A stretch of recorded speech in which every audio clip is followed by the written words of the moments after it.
I read every single book in the Tower Library at least 3 times. Well, hi there. I'm Crafty Carolina. Pleasure to meet you. Nice to meet you, Crafting Carolina. I'm Rapunzel. Oh, that's nice. Do you live up here all by yourself? Well, my mother, Dame Gothel, lives here too sometimes, but now that I'm old enough, I stay here alone a lot. Oh, you really shouldn't give so much information to strangers, dear. Oh, well, I never met a stranger before. Well, that's odd. Anyway. Hi kids, I'm Miss Booksy and this is Storytime. Today we're reading Rapunzel. Chapter 1, here we go. Wiggle, snap, story time. Once upon a time, there was a man and woman who were very much in love. Let's just call them Tom and Sally. Sally was gonna have a little baby. They were so happy, but also nervous because they didn't have very much money. How are we going to afford all that baby stuff? Diapers and bottles and pacifiers and baby books and baby toys and baby blankets and baby bouncers. Calm down, you worry too much. Everything's gonna be fine. No, not fine. Look, we don't have enough room for a baby. And don't even get me started on Dame Gothel. Did I forget to mention that they lived in a teeny tiny hovel rented from Dame Gothel? Yes, that Dame Gothel, the witch. A witch? Oh no. No one knew for sure if she was a witch, but she wore very witchy looking clothes and had a very witchy laugh. So yeah, Tom was right. Her backyard wasn't exactly the best place to raise a baby. One night, Sally awoke with the most peculiar craving. I'm hungry. I could go for some Rapunzel flower. What? You know, those little weeds that taste like spinach? I want some. Where am I supposed to get Rapunzel at 3 in the morning? Dame Gothel has it growing in her garden. She'll put a curse on me if I steal her Rapunzel. A curse? Oh no. Oh, shush, she'll understand. And so that's how Tom found himself creeping around in the witch's garden at 3 in the morning, filling up a basket with Rapunzel flowers. He had just pulled up the last weed when... Just what do you think you're doing? Borrowing? No, you're stealing! I didn't mean to, I promise. My wife was just hungry. She's having a baby. A baby? Yes. Do you like babies? I love babies. I'll make a deal with you. I won't send you to prison if you let me take care of your baby. Like babysit? Okay. Sure, like babysitting. That sounds suspicious. Dame Gothel cackled her witchy laugh, but Tom didn't get what was so darn funny. Okay. Thanks. No, thank you. Okay, see you around. When their baby girl was born 2 days later, Tom had completely forgotten about his deal with Dame Gothel, but she did not. I'm here to take my baby. What? Me and him made a deal. I think I'll call her Rapunzel. And with a puff of smoke, the witch disappeared, taking the baby with her. Our baby! Oh no! Stop her! Tom and Sally were beyond freaked out. They called the police and formed a search party, but no one could find Dame Gothel and baby Rapunzel. It was like they had disappeared into thin air. But of course they hadn't just disappeared. You know this part of the story. They were in a tower deep in the woods. Here's what you might not know about this fairy tale. Dame Gothel wasn't entirely witchy. She actually tried very hard to be a nice mommy to the new baby. She gave her the best baby toys. She sang her the sweetest lullabies. Rock-a-bye, baby, on the treetop. Well, she tried. Dame Gothel even tried to make silly faces to get Rapunzel to laugh. But baby Rapunzel must have known that this wasn't her real mommy, so she pretty much never stopped crying. That's so sad. The only thing that could calm her down was when Dame Gothel brushed baby Rapunzel's hair. Oh, thank goodness, finally. Dame Gothel spent so much time doing Rapunzel's hair that she got really good at it and eventually tried out pretty much every hairstyle there is. And Dame Gothel didn't dare cut Rapunzel's beautiful hair. So over the years, it just kept growing and growing and growing and growing and growing. By the time Rapunzel was a young lady, it was like world record length. Hey, Dame Gothel, you think I could enter a hair competition or something? I bet I could win a big prize. You know very well that you can't leave the tower. Right, there was that about Dame Gothel. She wouldn't let Rapunzel leave the tower, not even on a super nice sunny day. Maybe one day. I heard that. You're not going anywhere. Yeah, but one day I'll get out. She'll see. Heard that too. Ooh, interesting. Let's read another story. Come on. Chapter 2, here we go.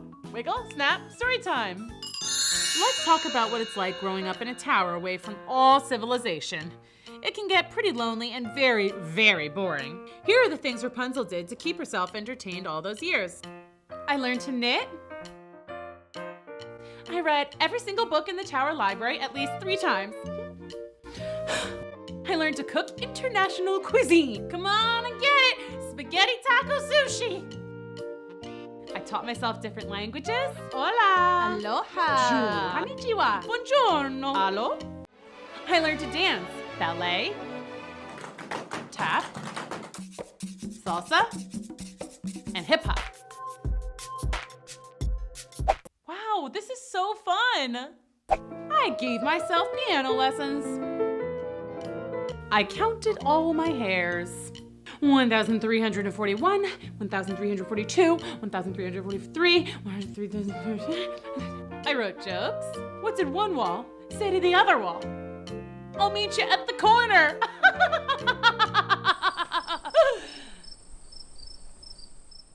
I studied the effects of boredom on mice.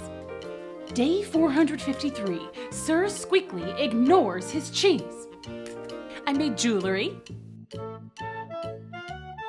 I learned to meditate.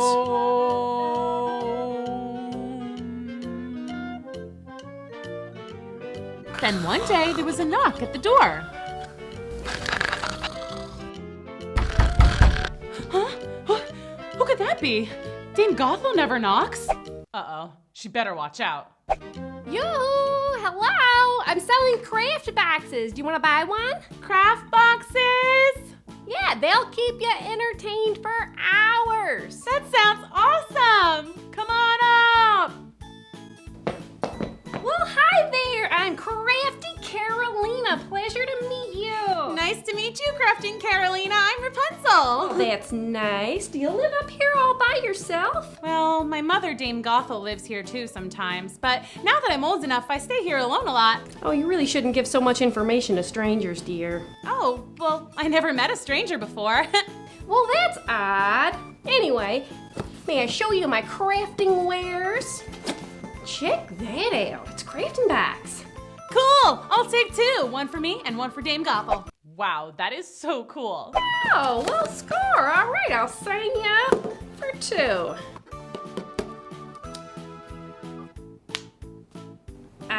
You got money? Money? Yeah, you know, that you buy stuff with. No, I don't, but I'll trade you. How about this giant sweater? It's kind of warm out. Oh, well, how about this DIY jewelry? It's nice, but Not really your style? not really. Okay, well, why don't you just hang out till Dame Gothel gets here and she'll pay you. Okay. So Rapunzel and Carolina spent the rest of the day making crafts.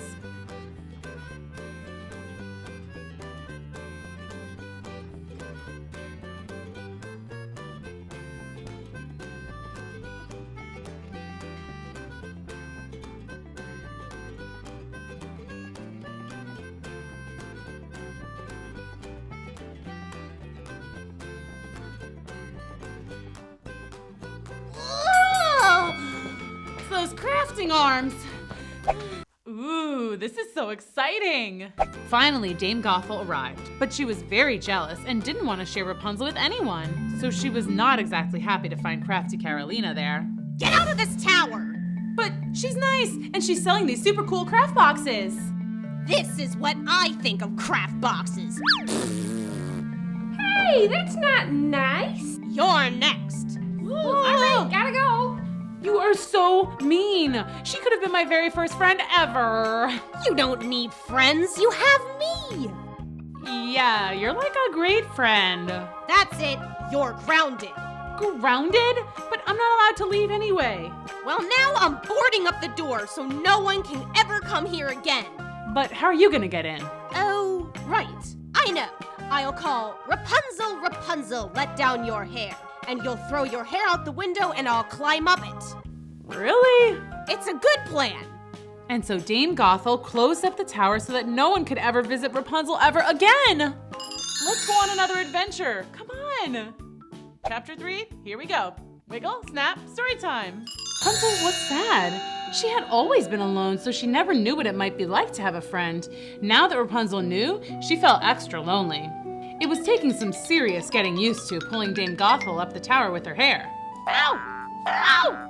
Oh, take it easy! Rapunzel took to singing lonely songs, belting them from the tower window. Lonely, I am so lonely. I ain't got nobody to be up in the tower with me. All by my lonesome. All these years I'm alone. All these years I'm alone. Oh, la la, la la, la la. That's so sad. So lonely. Enough, we get it! It was quite the show. One day Rapunzel was doing her usual, singing sad ballads from the tower window, when two brothers, princes, heard her voice in the forest. Halt! What's that? A sick animal crying for help? No, it's an angel. Okay. I must find her. You're on your own, dude. I'm going back to the palace. Peace. The first prince set off to find the source of the singing, but the forest was echoey, and at every turn it sounded like the singing was coming from a different location.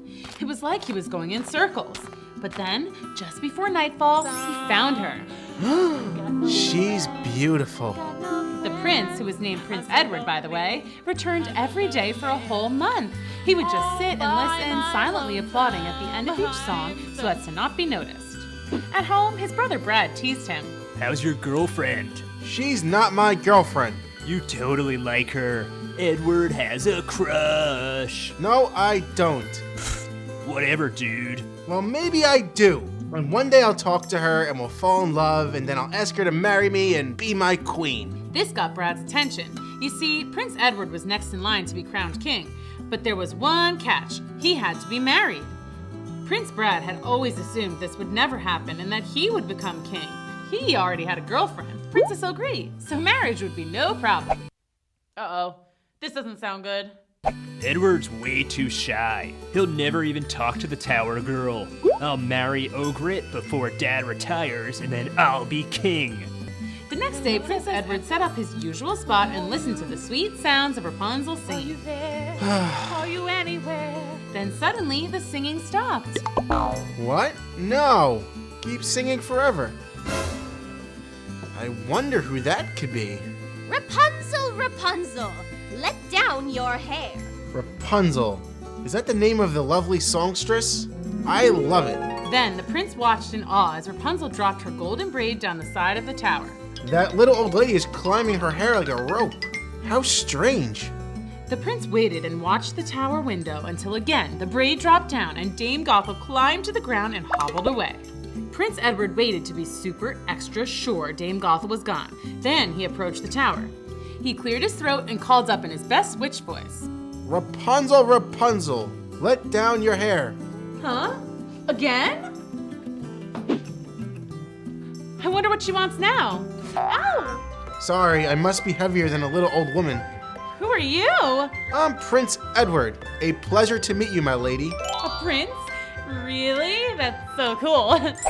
OMG. I love it. May I come in? Oh, I'm afraid not. I'm not allowed to have any visitors. Oh, really? That's a bummer. May I use your hair to climb back down? No, it'll hurt you. Never mind. I'll just jump. No, don't jump. You'll hurt yourself. You can use my hair. I wish I didn't have to go. I waited an awfully long time to talk to you. You have? Yes, every day I sat down and listened to you sing, dreaming of the day I would finally meet you. Really? I mean, I guess I am a pretty good singer, so. The best. I wish you could stay too, but I'll get in so much trouble if Dame Gothel finds you here. How about this? I'll climb that tree and we could talk from there. That way, we're really not breaking the rule, are we? Brilliant! So Prince Edward climbed down Rapunzel's hair and then back up the nearest tree. So your name's Rapunzel, huh? Nice to meet you. And it's nice to meet you, Prince Edward. Let's go on another adventure. Come fun! Chapter 4, here we go. Wiggle, snap, story time.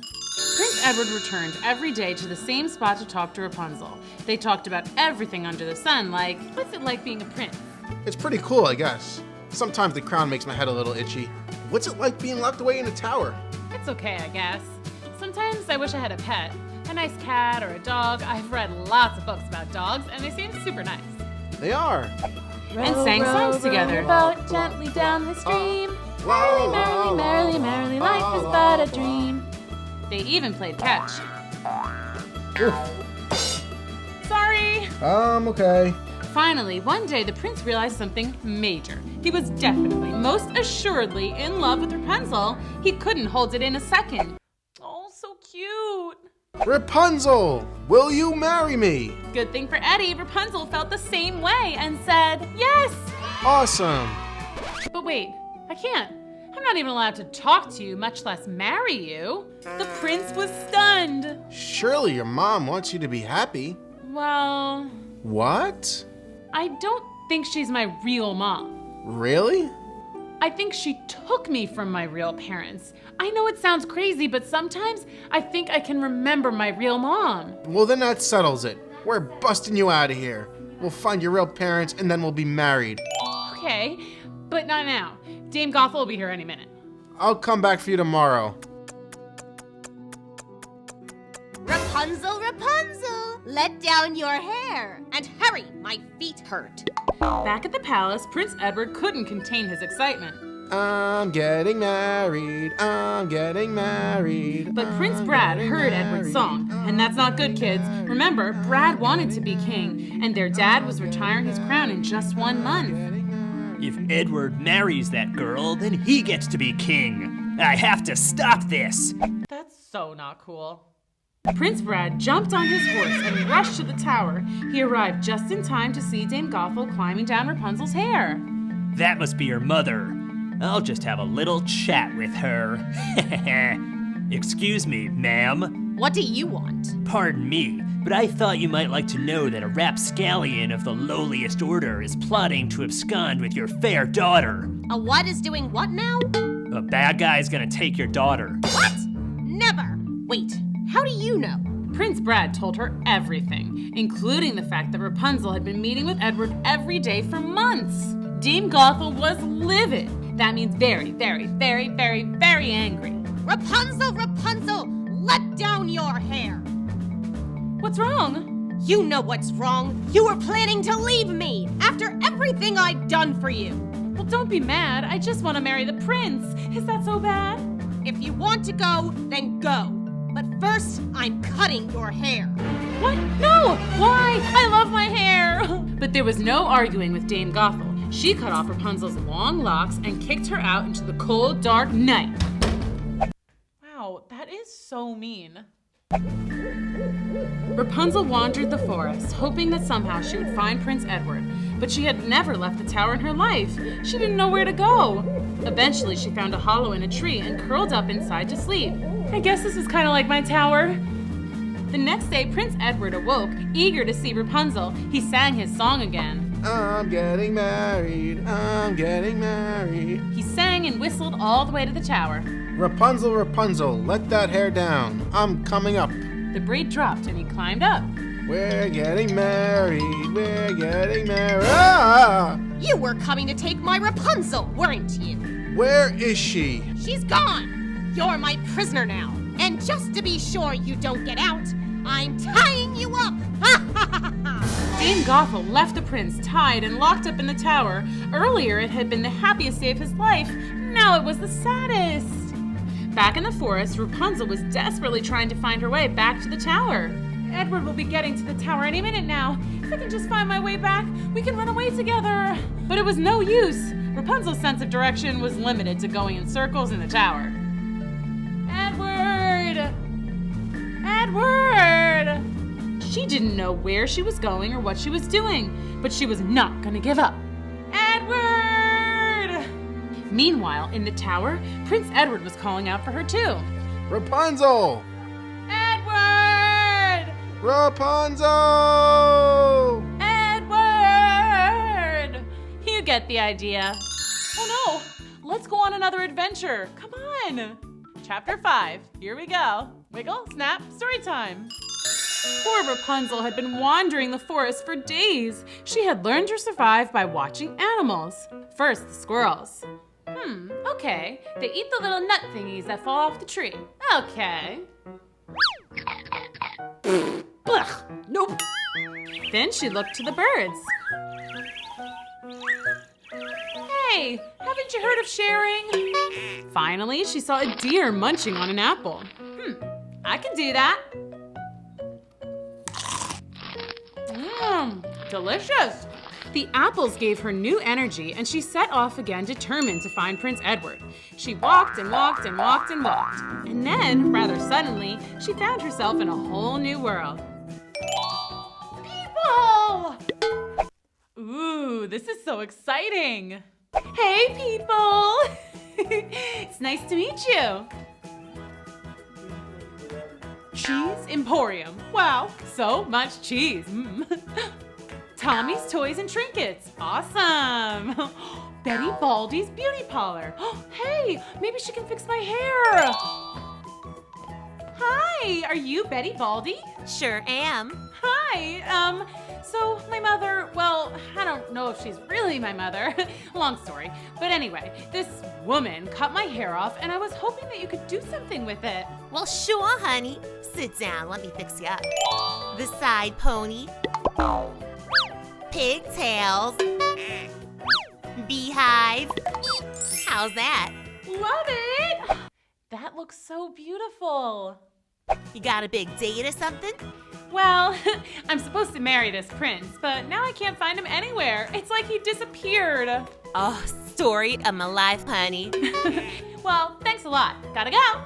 You gotta pay first. Oh, right. Money. I forgot about that. Yeah, so I don't have any of that, but I can work. So Rapunzel agreed to be the hair sweeper-upper for the rest of the day. She was busy at work when she saw a familiar face coming in the door. Dame Gothel. And she's wearing my hair! It was true, kids. Dame Gothel seemed to have taken Rapunzel's blonde braid and fashioned it to a wig of her own. You got some hair. It's all natural, too. Yeah, right. You say something? Me? Nothing. Anyway, I need a very special hairdo. I'm going to a ball at the palace tonight. A ball at the palace? How fancy. It's an engagement party for the prince. Rapunzel's jaw dropped. Engagement party? The prince? My prince? What? No, that can't be. And wait a second, where is Dame Gothel going? Something's not right about this. Rapunzel decided that she had better follow Dame Gothel to the party. Hey, I'm on the list. Yeah, okay, see ya. Now where's Edward? I have to find him. Edward's not here. Who are you? I'm Prince Brad, but when I get married tomorrow, I'm gonna be King Brad. The brother. And who are you? I'm, what's that? Oh, okay, coming. I have to go. Talk to you later, okay? Wait, I recognize you. You're that girl from the tower. Rapunzel tried to rush out of the palace, but she somehow got caught in a conga line. Edward is supposed to be king, not Brad. Something is seriously wrong here. I bet that old stinker Dame Gothel has something to do with this. Oh, I gotta get out of here and find Edward. What do you think is gonna happen next? Let's go on another adventure. Come on. Chapter 6. Here we go. Wiggle, snap, story time. Finally. I thought we were gonna conga forever. Okay, how do I get out of here? Food! Oh my gosh, delicious! Then Rapunzel heard Dame Gothel's voice. Don't worry, Edward's locked away. He'll never get out! Ha ha ha ha! But I saw the girl from the tower. What's her name? Cozumel? It's Rapunzel, and I'm telling you, there's no way you saw her. She's lost deep in the woods. There she is now. Get her. Gotta go! Oh no, this doesn't look good. Rapunzel tried to run away, but once more got trapped on the dance floor. This time, it was a limbo contest. Ah! Too low! I'll get you! Rapunzel finally found the door and ran away from the ball. Okay, so Dame Gothel has Edward locked away somewhere. Like, in jail? But he would never commit a crime. Wait, so obvious, Rapunzel. He's in the tower, but I don't know how to get to the tower. I looked and looked and looked before, but it was no use. What if I go back into the woods and get lost forever? Oh! Rapunzel didn't know what to do. She was just about to break down in tears when another familiar face appeared. Well, you look like someone who could use some cheering up. And you know what I do to cheer up? I craft. Wow, that is so cool. Crafting Carolina, hi! Do I know you? I'm Rapunzel, the girl from the tower. Oh, you changed your hair. I like it. Oh, wait, that mean woman from the tower isn't here, is she? Dame Gothel? No, thank goodness. Wait a second, I thought you never left your tower. She kicked me out just because I fell in love. Well, that's not nice. Tell me about it. And now she's got my prince locked in a tower, and I don't know how to find my way back to rescue him. I'll never see him again. Well, wait a second. I know how to get to the tower. It's on my sales route, remember? Oh yeah, can you take me there? Well, sure. But we can't go now because it's dark out, and I don't mind telling you, I'm a little bit afraid of the dark. It's one thing, you know, when you're in town, but do not get me started on the woods after dark. It's so scary, the wind howling in the trees, weird noises like ow! That was really scary. I'm sorry. Did I scare you? Well, I just thought about the poor Prince Edward, locked away in the dark tower. He's probably scared and lonely. Okay, let's go. What? We're gonna go rescue Edward. Really? Now? Well, we gotta get some supplies first, but yeah, we can be brave. Yeah! Let's go save that prince. Yay! After Crafty and Rapunzel stocked up on all the important stuff, crafting supplies and snacks, the two set off into the woods to find the tower. They were only a little bit scared. Be brave. Right, okay. What? We got this. Be brave. Right, brave, very brave, not scared. Uh-oh, you better watch out. That's it, I'm going back. No, we got this far. There's nothing here in the dark that isn't here in the daytime too. But what about animals that sleep during the day and come out at night, like bats? Bats are scary. Oh yeah, but you said we'd be brave, so let's be brave. Wait, what was that? What? Shh. Oh yeah, I definitely hear something. Hide! Oh no, not her. She must have suspected I would come out to rescue Edward. What are we gonna do? Be brave? Whoa, that was scary. Let's go on another adventure. Come on. Chapter 7, here we go. Wiggle, snap, story time. Probably going to the tower. Let's follow her, but we have to be quiet. Right. That was too loud. Sorry. Rapunzel and Carolina stepped forward following Dame Gothel, and then they realized they were already at the tower. They didn't recognize it before because it was covered in thorns. Ouch! Who's there? Oh no, hide! I'm not jumping in there, it's prickly. Rapunzel, what are you doing here? Rapunzel, be brave. I'm here to save Edward, so let him go. Never! His brother's going to be crowned king, and then I'll get a seat at the royal council. You? Why? Because I'm the one who got rid of Edward. Duh. Now go away before I lock you up too. Well, not on my watch, sister. Crafting Carolina tossed a giant net over Dame Gothel, trapping her. Hooray, they beat the bad guy. Awesome! Where'd you get that? I made it. Crafty. Hey! Let me out! No way. Okay, we took care of Dame Gothel, now we gotta save Edward. How are we gonna get up there? Wait, I know. What's that? Grappling hook. Never know when you're gonna have to scale a wall. But we'll still get scratched up, won't we? Oh, I also brought scissors. Obviously, can't craft without scissors. Here, take a pair. The two snipped away until the last of the thorny vines fell. Wow, this is so fun. Grappling time.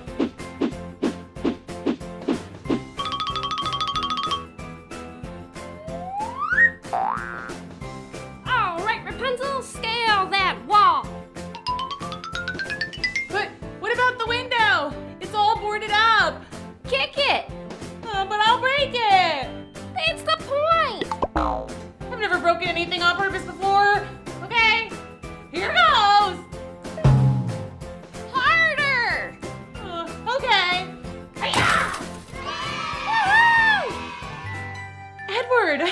Rapunzel? Edward! You changed your hair. Do you like it? I love it. Oh, Edward. Rapunzel, my darling. My prince. Aw, true love. Guys, super sweet reunion and all, but it's almost morning. We gotta go stop a wedding. Huh? Oh, right. Let's go. Wait! What about me? Sorry, Gothel. Shouldn't have been so mean. Rapunzel, Prince Edward, and Carolina rushed to the palace. Stop! Stop the No! wedding! Stop the Call the wedding! wedding off! No! Stop! Kids, what do you think is gonna happen next? Let's go on another adventure. Come on. Chapter 8, here we go. Wiggle, snap, story time.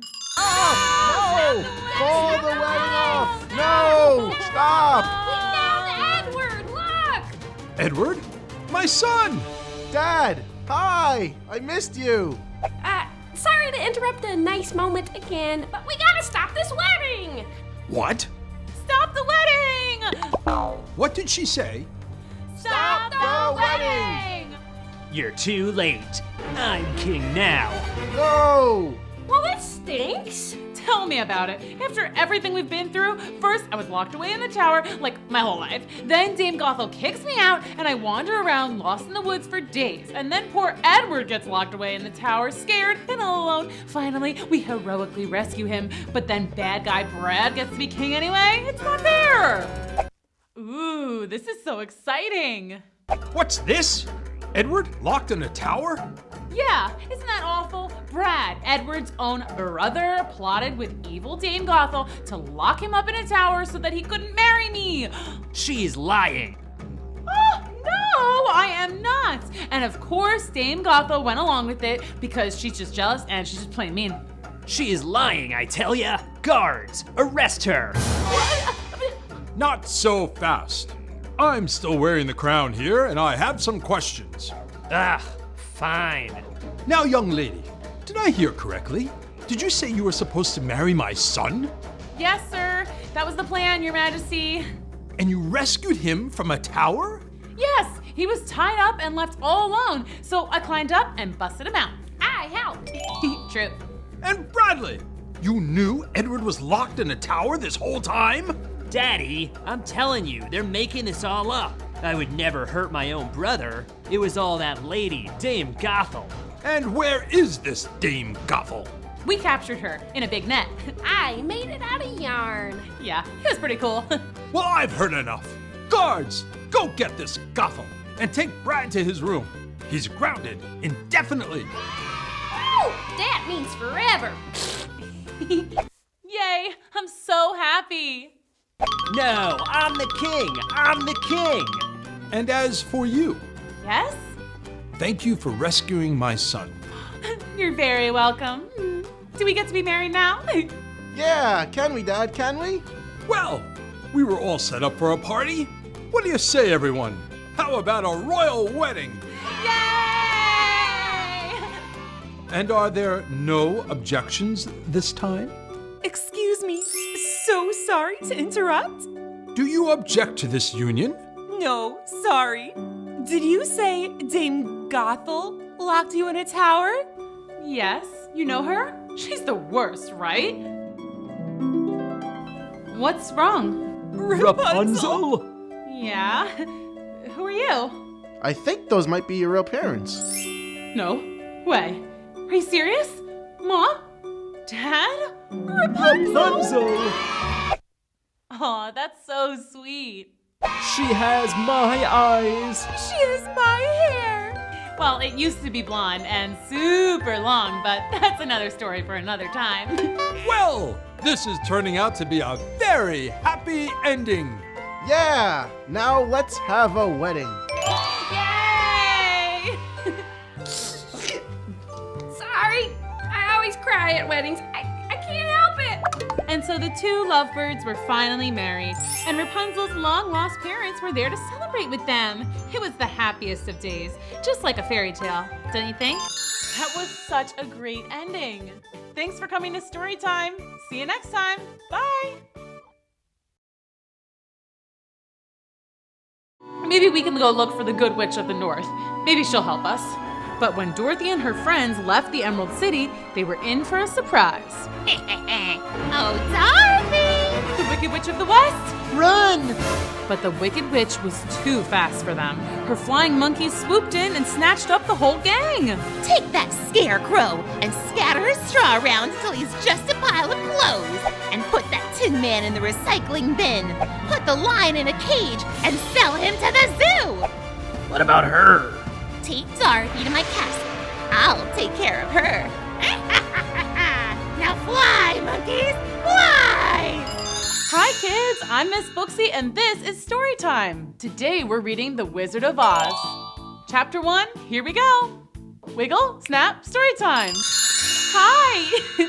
I lived in a place called Kansas with my aunt and uncle. Uncle Henry and Aunt Em. Hello. We lived on the prairie, which is a great big piece of land that stretches for miles and miles and miles and miles and is very flat. So flat and empty that you could stand in your front yard and see all around you. Oh look, there's Farmer Ted. Hey Farmer Ted! He can't hear me, of course. He's way too far away. What? Life on our farm was very hard. Aunt Em and Uncle Henry worked so hard that they never even had time to smile. In fact, when I was little, Aunt Em had completely forgotten what happiness sounded like. So whenever I laughed, she would do this. Oh, heavens to Betsy! You startled me! Everything at our house looked sad. The hot sun had baked everything until the land and all the buildings and even the people looked dried out and gray. That is so sad. Yeah, just like that. Just like an old black and white movie. The only thing that made me happy was my little dog Toto. Hi Toto! Who's the good boy? Is it you? Is it you? Sorry, but come on, look at how cute he is. Okay, on with the story. Here's where things get exciting. So, one day Toto and I were playing fetch with the stick. That's literally the only toy either of us had, but we made the best of it. When we heard a crazy loud sound. It sounded like a train. I know because I rode a train once all the way to Oklahoma. Anyway, the sound was getting louder and louder and louder. Toto, we have to hide. I think a freight train is coming for us or something. Wait, but there aren't any tracks here. How in the heck? Ah, a flying cow! Dorothy! A cyclone's coming! Cyclone? Oh no, cyclones are super scary. You know what a cyclone is, right? Tornado, twister, dust devil. Ah, this is scary. Yeah, that. Toto, the house is totally flying. Oh my, this is even more exciting than the train ride. I wonder when we're gonna land, or where we're gonna land. Oh, Toto, I think we've landed. I hope we're not too far from home. I wouldn't know the first thing about moving a house back into the yard. Wow. Okay, we're definitely far from home. I bet we're even farther than Oklahoma. What's that? A kitty cat? Hey, who are you? He's a munchkin, and he's very grateful to you, noble sorceress. Grateful? To me? Why? Because you squished the Wicked Witch of the East. What? Me? No way, I wouldn't even squish a fly. Ask Toto. But you did squish her, or your house did anyway. Look! But I didn't do that on purpose, I promise. Don't worry, we're happy she's gone. She was a very wicked witch who ruled over the Munchkins for hundreds of years.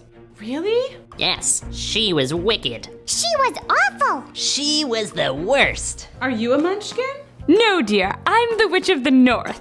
Oh, a witch? A witch? Oh no. But you seem nice. I thought all witches were wicked. I'm a good witch. Unfortunately, a good witch's powers are never as strong as a wicked one's. But now there is only one wicked witch left. Ah! Where? Not here, sillies. The last wicked witch rules over the West, and she's even more wicked than her sister.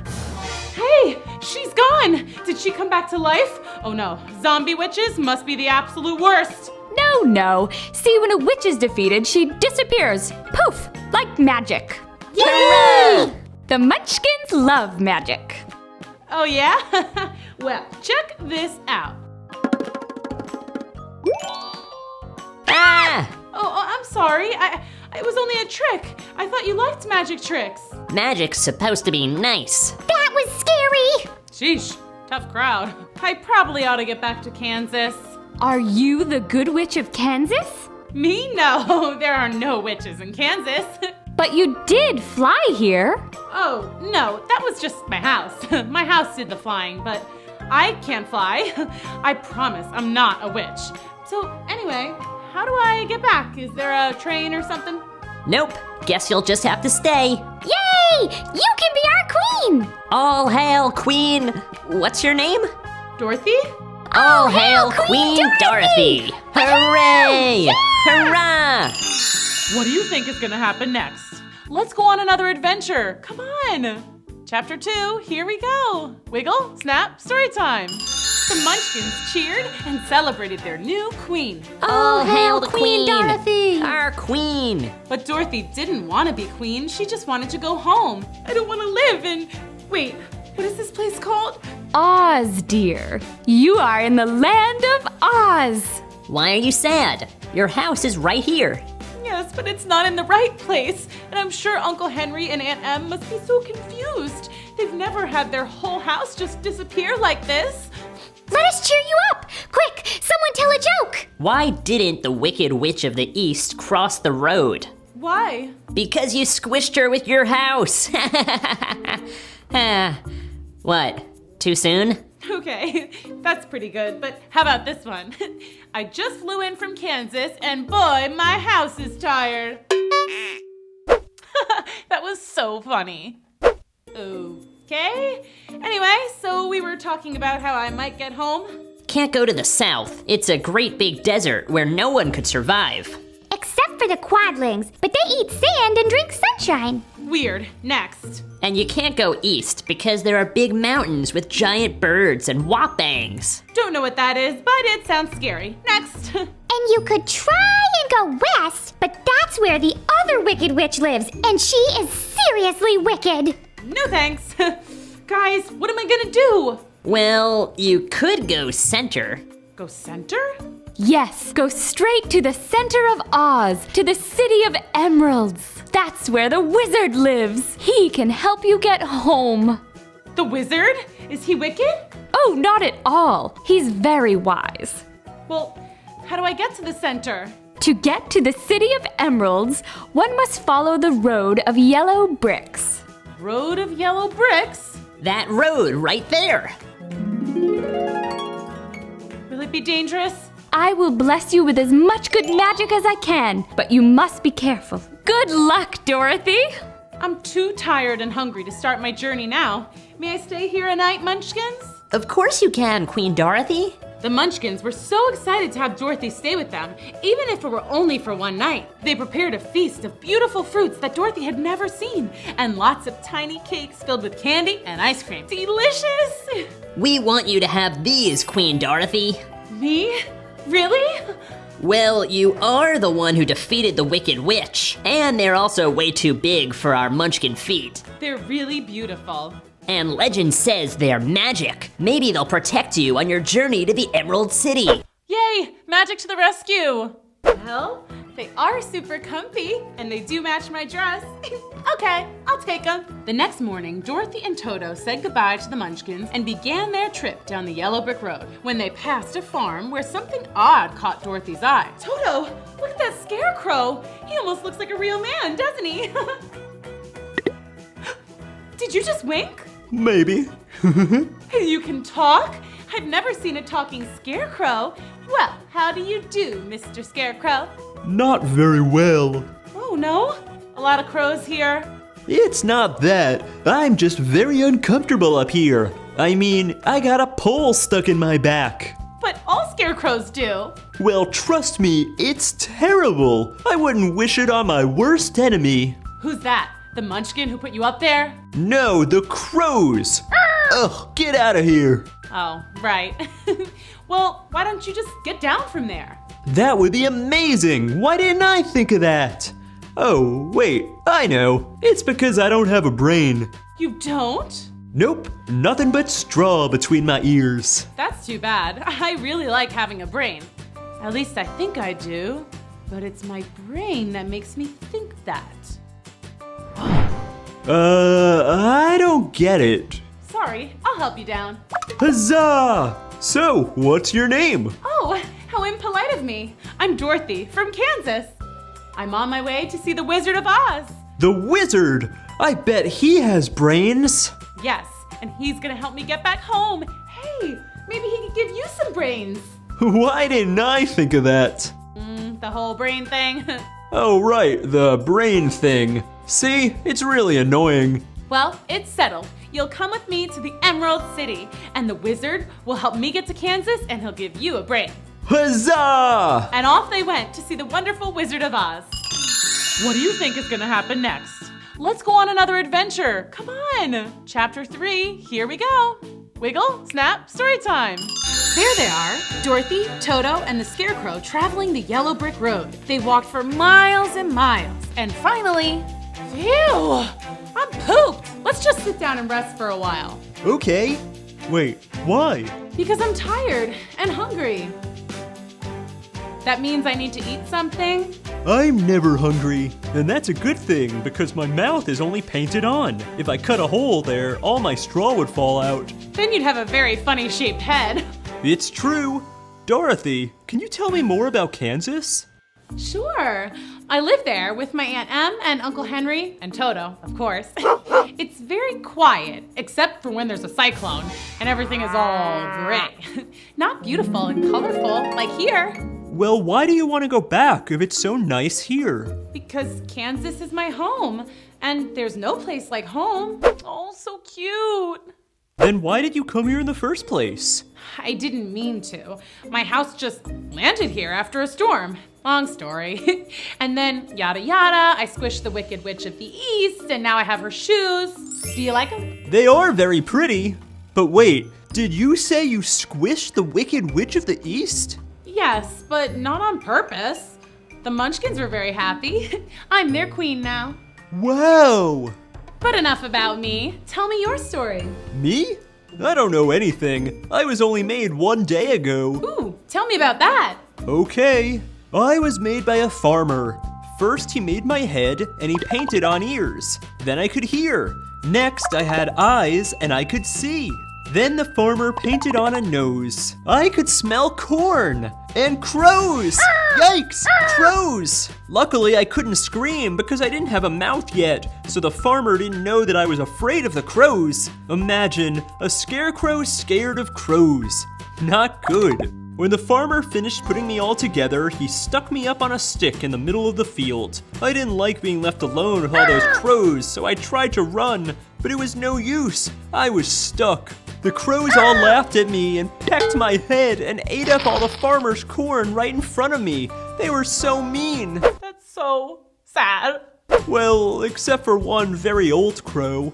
Just ignore those silly crows. But why aren't they afraid of me? I'm supposed to be a scarecrow. They know you're stuck up here and don't know how to get down. If only you had a brain. And I decided right then that I would get a brain one day. I just didn't know how. Then you came along, and now we're on our way to get me a brain from the great Oz of Emerald City. Speaking of, I'm ready to journey on. Let's go. Dorothy, Toto, and the Scarecrow set off again on the road of yellow bricks. Everything was going just fine until... What was that? You're asking me? I don't have a brain. I don't really know stuff. Oh, right. Wait, I think I hear it again. Shh, Toto! I hope it's not a crow. Ah! Don't chop me! I would never. Why are you groaning? I've been stuck in this position for a whole year. It's very uncomfortable. Well, what can I do to help? Get my oil can, please. Oh, my joints are rusted stiff. Get my neck first. Ah, much better. Wow, this is so fun. Now my arm, please. What a relief. I thought I might be holding that forever. Feel better? 1,000,000 times better. You saved my life. Dorothy saved my life too, and she squished the Wicked Witch of the East. Whoa! Are you a witch? No. Why does everyone keep asking me that? I'm just a girl from Kansas. We're on our way to the Wizard of Oz. I'm getting a brain. And I'm hoping to get back home. Do you know the Great Oz? I never met him, but hey, do you think he could give me a heart? You don't have a heart? How sad, I think. It is sad. Enough to make me cry. But if I cry, I'll get all stiff and rusty again. Well, you absolutely must join us on our trip. To the wizard we go! Wait, oil can. Good call. Okay, now to the wizard we go. What do you think is gonna happen next? Let's go on another adventure. Come on. Chapter 4, here we go. Wiggle, snap, story time. Hey, look, 475 schmiles to Emerald City. I think they mean miles.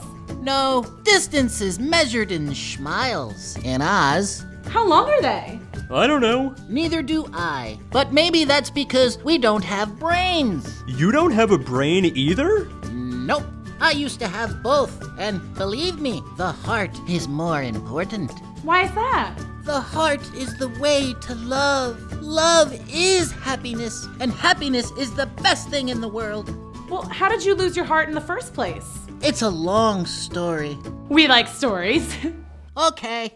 I was a wood chopper, chopping trees and selling the wood for a living. Then I met a girl and we fell in love. I asked her to marry me and she said yes. I was so happy. Yay, what a happy ending. There's more. She lived with a selfish old woman who didn't want her to get married. She wanted the girl to stay and work for her forever. The woman went to the Wicked Witch and paid her to curse me. A curse? Oh no! What did the witch do? She took my leg. How was I supposed to work standing on just one leg? Oh my! I went to a tinsmith who made me a new leg made of tin. The old woman was very mad. She paid for another curse, and this time I lost my other leg. The tinsmith built me another leg of tin. Then what happened? Next, the witch cursed my arms and my head and all of me until I was a man made of tin. But the girl still loved me, and I loved her. The Wicked Witch did the worst thing she could possibly do. What? She cursed my heart. The tinsmith didn't know how to make a new heart for me, and without a heart, I couldn't feel love. I've been sad and lonely ever since. What a sad story. I think. Maybe if I had a brain, I would have understood it better. We'll get you your heart. The wizard is wise and good, and he'll help all of us. I just know it. The gang continued toward the city of Emeralds, saddened by the Tin Woodman's story. But soon, sadness gave way to scaredness. These woods are kind of scary. I wonder how many more schmiles until we're out of here. We're safe. I have my oil can. The scarecrow can't feel anything. And you have the mark of the good witch and the magic slippers. But Toto, what's protecting him? We are. Ah, we are? Oh. Whew, that was a close one. You ought to be ashamed of yourself. A big beast like you biting a poor little dog. I didn't bite him. No, but you tried to. You're nothing but a great big coward. I know. I'm sorry. Going after a scarecrow, a tin man, and a tiny dog. Ooh, scarecrow? That sounds scary.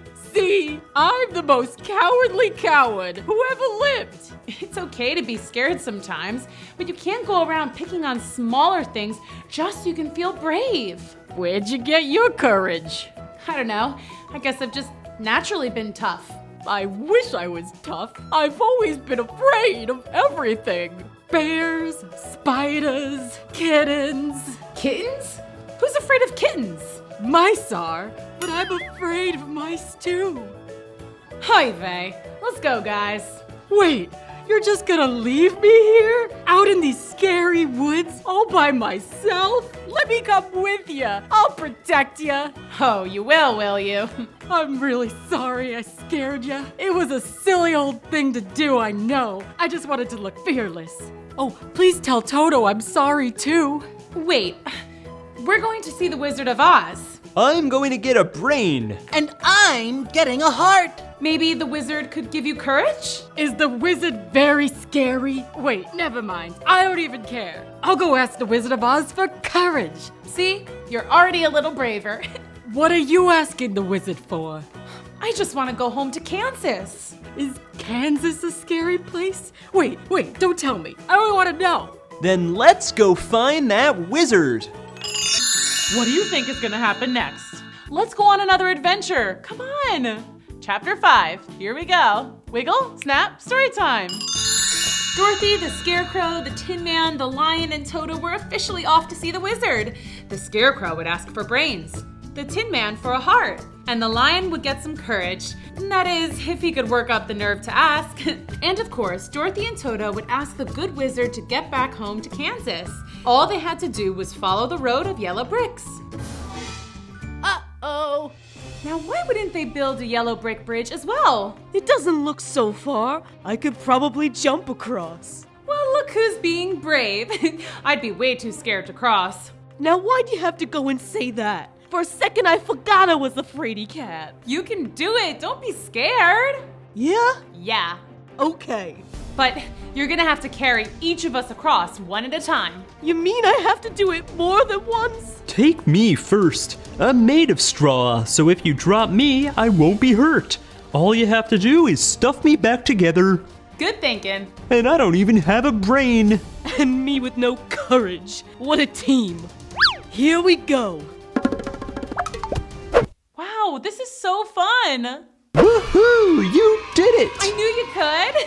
The cowardly lion bravely carried across the others one by one. Whew, great work. Now let's go meet the wizard. The gang marched forth and soon found themselves in a very dark and scary forest. I'm okay. Nope, not okay. What is that? Kalitas! What's a Kalita? A very scary creature. Well, you thought Toto was scary, so... Kalitas have the body of a bear and the head of a tiger. Oh my! That is scary. Told ya. Oh, what are we gonna do? Run! That's way too far to jump across. How are they ever gonna get out of this one? Hey, the Tin Man could cut down that tree and we could use it to walk across. Splendid idea.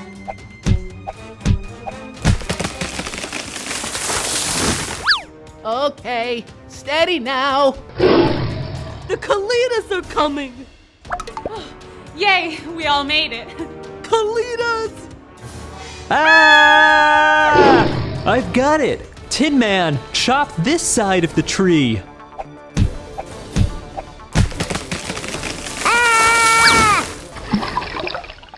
Phew, that was close. Great job, Tinny. Hey, it was the Scarecrow's idea. You sure you don't already have a brain in there? Just straw, I'm sure of it. If you say so. You guys ready to hit the yellow brick road again? Just a second. My heart is racing. Ooh, can I listen? Wow, what a ticker. You'll get one soon. And I'll get my courage. And I'll get my brain. Let's go. It had been a long and scary journey so far, but they were determined to find the wonderful Wizard of Oz, even if it meant they might run into the Wicked Witch of the West. What do you think is gonna happen next? Let's go on another adventure. Come on. Chapter 6. Here we go. Wiggle, snap, story time. Dorothy, Toto, the Scarecrow, the Tin Woodman, and the Lion continued along the road of yellow bricks, anxious and excited to find the wizard. Look, a river. Oh, good. I sure am thirsty after all that jumping and running. Guys, how are we going to get across? Again? Okay, seriously, who designed this road? This is just poor planning. It's too wide for me to jump. It's too wide for the tree thing. Hey, what if I chop some wood and build a raft? Great idea! The Tin Woodman got to work and soon built a perfectly seaworthy vessel. The gang hopped on and began to paddle toward the other shore. There she is, the brat who squished my sister. It's payback time, sweetheart. Suddenly, the wind picked up and the river began rushing. Oh no! We're floating away from the yellow brick road! And straight for the land of the Wicked Witch of the West, the scariest witch of all. The witch? Oh no. What are we gonna do? I can't swim. I'll fall apart. And I'll rust. Paddle harder. They all paddled as hard as they could, but the poor scarecrow got his paddle stuck in the mud, and the raft went rushing on down the river without him. Scarecrow! Dorothy! We'll come back for you, I promise. Well, here I am stuck on a pole again, and this time in the middle of a river. I guess I'll never get any brains. Maybe I can swim against the current. What about us? Grab a hold of my tail and I'll pull you to shore. There's a fish! It's just a tiny little goldfish. It touched me! Phew, we made it. But where are we? We're so far from the yellow brick road and our poor scarecrow. This is so sad. Don't cry, you'll rust. We'll just have to walk along the river until we find him. Dorothy, Toto, the lion, and the Tin Man walked along the river looking for their friend. There he is! Shoo! Go away! Whew, that was a close one. Dorothy, you came back! Of course! We're here to save you! Okay, yeah, how are we gonna do that? There's no wood on this side of the river, so I can't build another raft. Lion, can you swim out there to rescue him? I'm so tired and weak from all the swimming. Plus, I'm scared of crows. A lion scared of a crow? That's silly. Ah, big stork. Our friend is out there stuck. We have to save him. He's coming with us to find the Wizard of Oz. This isn't the right road. You need the yellow one. We know, we just got a little off track. But now we can't leave until we save the Scarecrow. I can try to lift him. Mind you, I'm used to carrying babies, not straw people. He might be too heavy. Oh, he's very light. Okay. Oh no! Incoming! Oh, shush. I'm here to save ya. Whoa! Hooray! Thank you so much. No prob. Well, I better be on my way. Watch out for the Wicked Witch of the West. She's a tough nut. We will. See ya. Well, gang, shall we? Yup. I think the yellow brick road is just across this field of flowers. Ooh, poppies. They're so pretty. Yes, they are. And just wait until you smell them.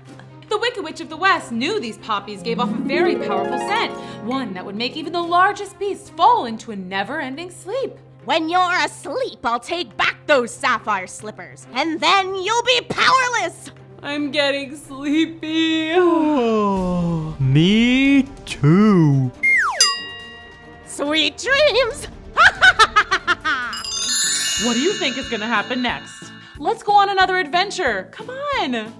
Chapter 7, here we go. Wiggle, snap, story time. We really need to get back to the yellow brick road. But maybe just a little nappy-wappy voiced. Yeah, nighty-night. That's right. Go to sleep, Dorothy. Now, time for Mama to get some new shoes. Okay, let's try this again. Must be having a nightmare, scaredy cat. Okay, back to the shoes. Ha! They're mine. Wait a second. They're stuck. The witch pulled with all her might, but she could not remove the shoes. They must be protected by magic. Well, I also have magic. And my flying monkeys. The Wicked Witch of the West summoned her flying monkeys. Sup, boss? Take this girl to my castle. Aye. How is Dorothy gonna get home now? Sleep tight, boys. When you wake, your little friend Dorothy will be long gone, and the sapphire slippers will be mine. All mine. Once the flying monkeys had carried Dorothy away from the poppies, the flower's power wore off and Dorothy woke up. This frightened the monkeys. And they promptly dropped Dorothy to the ground below. Ow! Okay, that was scary. But look, I'm back on the yellow brick road. But what about my friends? If I go back for them, the poppies will make me fall asleep forever. What to do? Dorothy thought and thought, but she couldn't come up with a solution.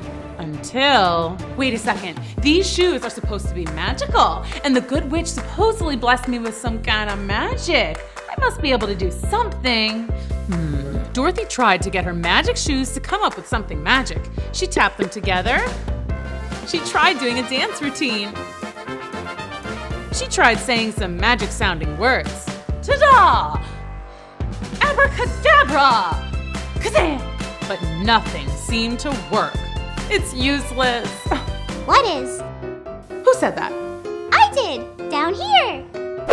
That is amazing. Oh, hi. You seemed upset just now. Anything I can do to help? I don't think so. My friends and I are supposed to go see the Wizard of Oz, but we fell asleep in that field of poppies over there. But then I woke up and these flying monkeys were carrying me away. I screamed and they dropped me. And here I am. Flying monkeys, eh? They work for the Wicked Witch of the West. Oh no. But it's a good thing you got out. The poppies are very dangerous. Your friends will sleep forever if we don't save them. But how do we do that? The other mice and I can go get them. We've lived here forever and the poppies don't bother us. But my friends are way too big for mice to carry. They may be too much for one mouse alone, but the whole crew, piece of cake. The mouse squeaked out a call to the other mice, and soon there were hundreds of mice gathering around Dorothy. You wait here. We'll be back in a sec. And the mice scurried off into the field of poppies. Dorothy waited, and soon she saw her friends, still in a deep sleep, being carried across the flowers. You should have warned us that one of your friends is a scary lion. Oh, he's not that scary at all. Watch. Eek, mouse. See? What's going on? We all fell asleep in the field of poppies, and then the Wicked Witch's flying monkeys took me. But then I fell down here, and these lovely mice helped save you. How kind. And look, we're so close to the Emerald City. Let's go. Bye-bye, mouse friends. Thanks again for helping us. Anytime. Goodbye. And once again, Dorothy and her friends were off to see the wonderful Wizard of Oz. What do you think is going to happen next? Let's go on another adventure. Come on. Chapter 8, here we go. Wiggle, snap, story time. Dorothy and the gang skipped along the yellow brick road, and before long, they saw it. The Emerald City. Wow. Let's go. Hello. Yes? We're here to see the wizard. And why, may I ask? Because I want a brain. And I a heart. I want courage. And I want to go home to Kansas. Hold, please. Yes? Oh, okay. Interesting. I see. Oh, very well. Okay, goodbye. The wizard will see you. Wonderful! Yes, he is. Right this way. Dorothy and the gang were led through the all-green, very sparkly, emerald-laden city. Wow! Pretty! I find this green very soothing. You first. Wish me luck. I hope they'll be okay. Hello? What do you want? Hi, sir. I want to ask you, please, if you will help me return home. Where is home? Kansas, sir. Oh, you don't say. Oh, have you been there? And why should I grant you this request? Because you're wonderful, and everyone says so. Even the good witch of the north said so. She did? I mean, how do you know her? Oh, I met her in the Munchkin Land. See, I landed in Oz rather accidentally. My house, it got swept up in a tornado, and it landed on the Wicked Witch of the East, and it squished her. Long story short, everybody told me to come here and that you could help me get home to Kansas. So, will you help me? You squished the Wicked Witch? Yes. I will help you get home. You will? Oh, thank you, thank you, thank you, thank you! But you must do something first. Anything. Your wish is my command. You must defeat the Wicked Witch of the West. Hold up, what? You squished the Wicked Witch of the East. Now go squish the Wicked Witch of the West. But I didn't mean to hurt the first witch. That was an accident. I couldn't hurt anyone on purpose. Not even a wicked witch. Then I cannot help you. Next. Dorothy was devastated. She went out to the others and tried to hide her disappointment. That is so sad. How did it go? It was interesting. Good luck in there, Scarecrow. But the Scarecrow went in and came out just as disappointed as Dorothy. Then the Tin Man, then the Lion. Turns out they all got the same answer. Unless they defeated the Wicked Witch of the West, the wizard would not help them. I'll never get a brain. I'll never have a heart. I'll never get courage. And I'll never see Aunt Em or Uncle Henry or Kansas ever again. What's wrong? The wizard told us he can't help us unless we go squish the Wicked Witch of the West. Oof, scary. Well, good luck. Well, we're not gonna do it. Come on, guys. Let's go. Where to? I don't know. Maybe we can go look for the Good Witch of the North. Maybe she'll help us. But when Dorothy and her friends left the Emerald City, they were in for a surprise. Oh, Dorothy! The Wicked Witch of the West! Run! But the Wicked Witch was too fast for them. Her flying monkeys swooped in and snatched up the whole gang. Take that Scarecrow and scatter his straw around until he's just a pile of clothes. And put that Tin Man in the recycling bin. Put the lion in a cage and sell him to the zoo. What about her? Take Dorothy to my castle. I'll take care of her. Now fly, monkeys, fly! Uh-oh, kids. This does not look good. What do you think is gonna happen next? Let's go on another adventure. Come on. Chapter 9. Here we go. Wiggle, snap, story time. The Wicked Witch of the West had ordered the flying monkeys to carry Dorothy and her friends to different locations. The Tin Man was to be put in the recycling bin, the Scarecrow pulled into pieces, and the Lion locked away and sold to the zoo. Dorothy's fate was to be delivered to the witch's castle, a visit she was not looking forward to. Hey, guys, how about just dropping me off here? I'll run along and I'll never bother the Wicked Witch again. No way. Yeah, sorry, kid. You do not want to make the Wicked Witch angry. Yeah, I guess you're right. But the good news is, we won't hurt you. Okay, good to know. Thanks, but why? You wear the sapphire slippers. They're magic. Yeah, I've heard that, but they haven't done anything magical so far.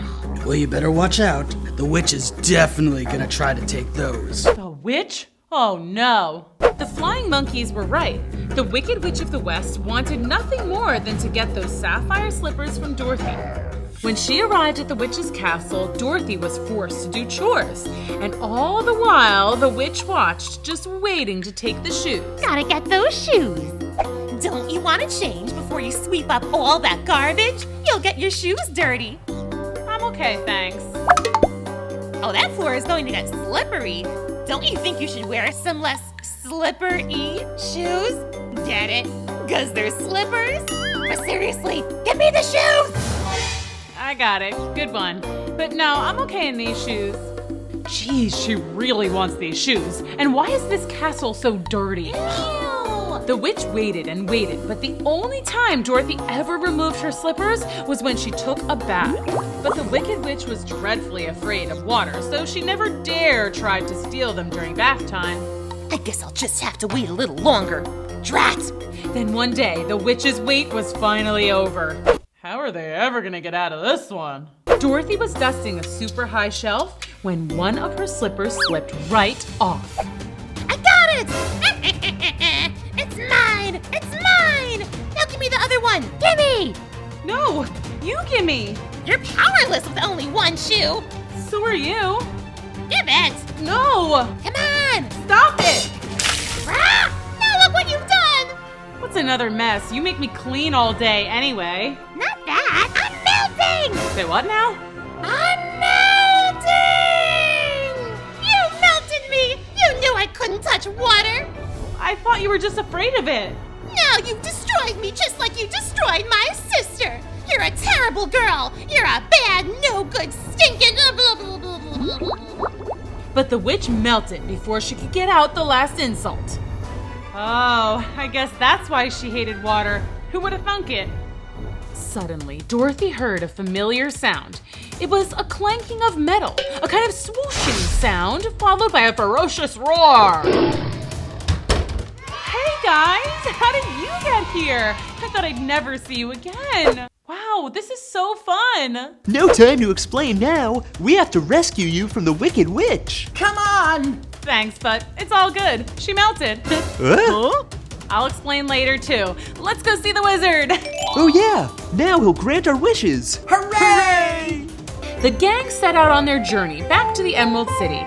The Scarecrow would get his brains, the Tin Man would get his heart, the Cowardly Lion would get his courage, and Dorothy and Toto would finally go back home to Kansas. And when they arrived, the wizard did not seem happy to see them. What are you doing here? I told you not to come back until you destroyed the Wicked Witch. And we have your greatness. This is not a joke. I know, she's gone. Dorothy melted her! Accidentally, but yeah, she's gone. So we've come back so you can grant our wishes. Let's keep reading. Oh, I forgot to say please. Please, sir. I cannot grant your wishes. Now go away. Wait, what? What do you mean you can't grant our wishes? So I can't go home to Kansas? I won't get a brain. I won't get a heart. I won't get any courage. This is baloney! You're supposed to be some wise and wonderful wizard? You're a charlatan, a humbug! Where are you? If you won't give me courage, then at least get some for yourself and come out and face us!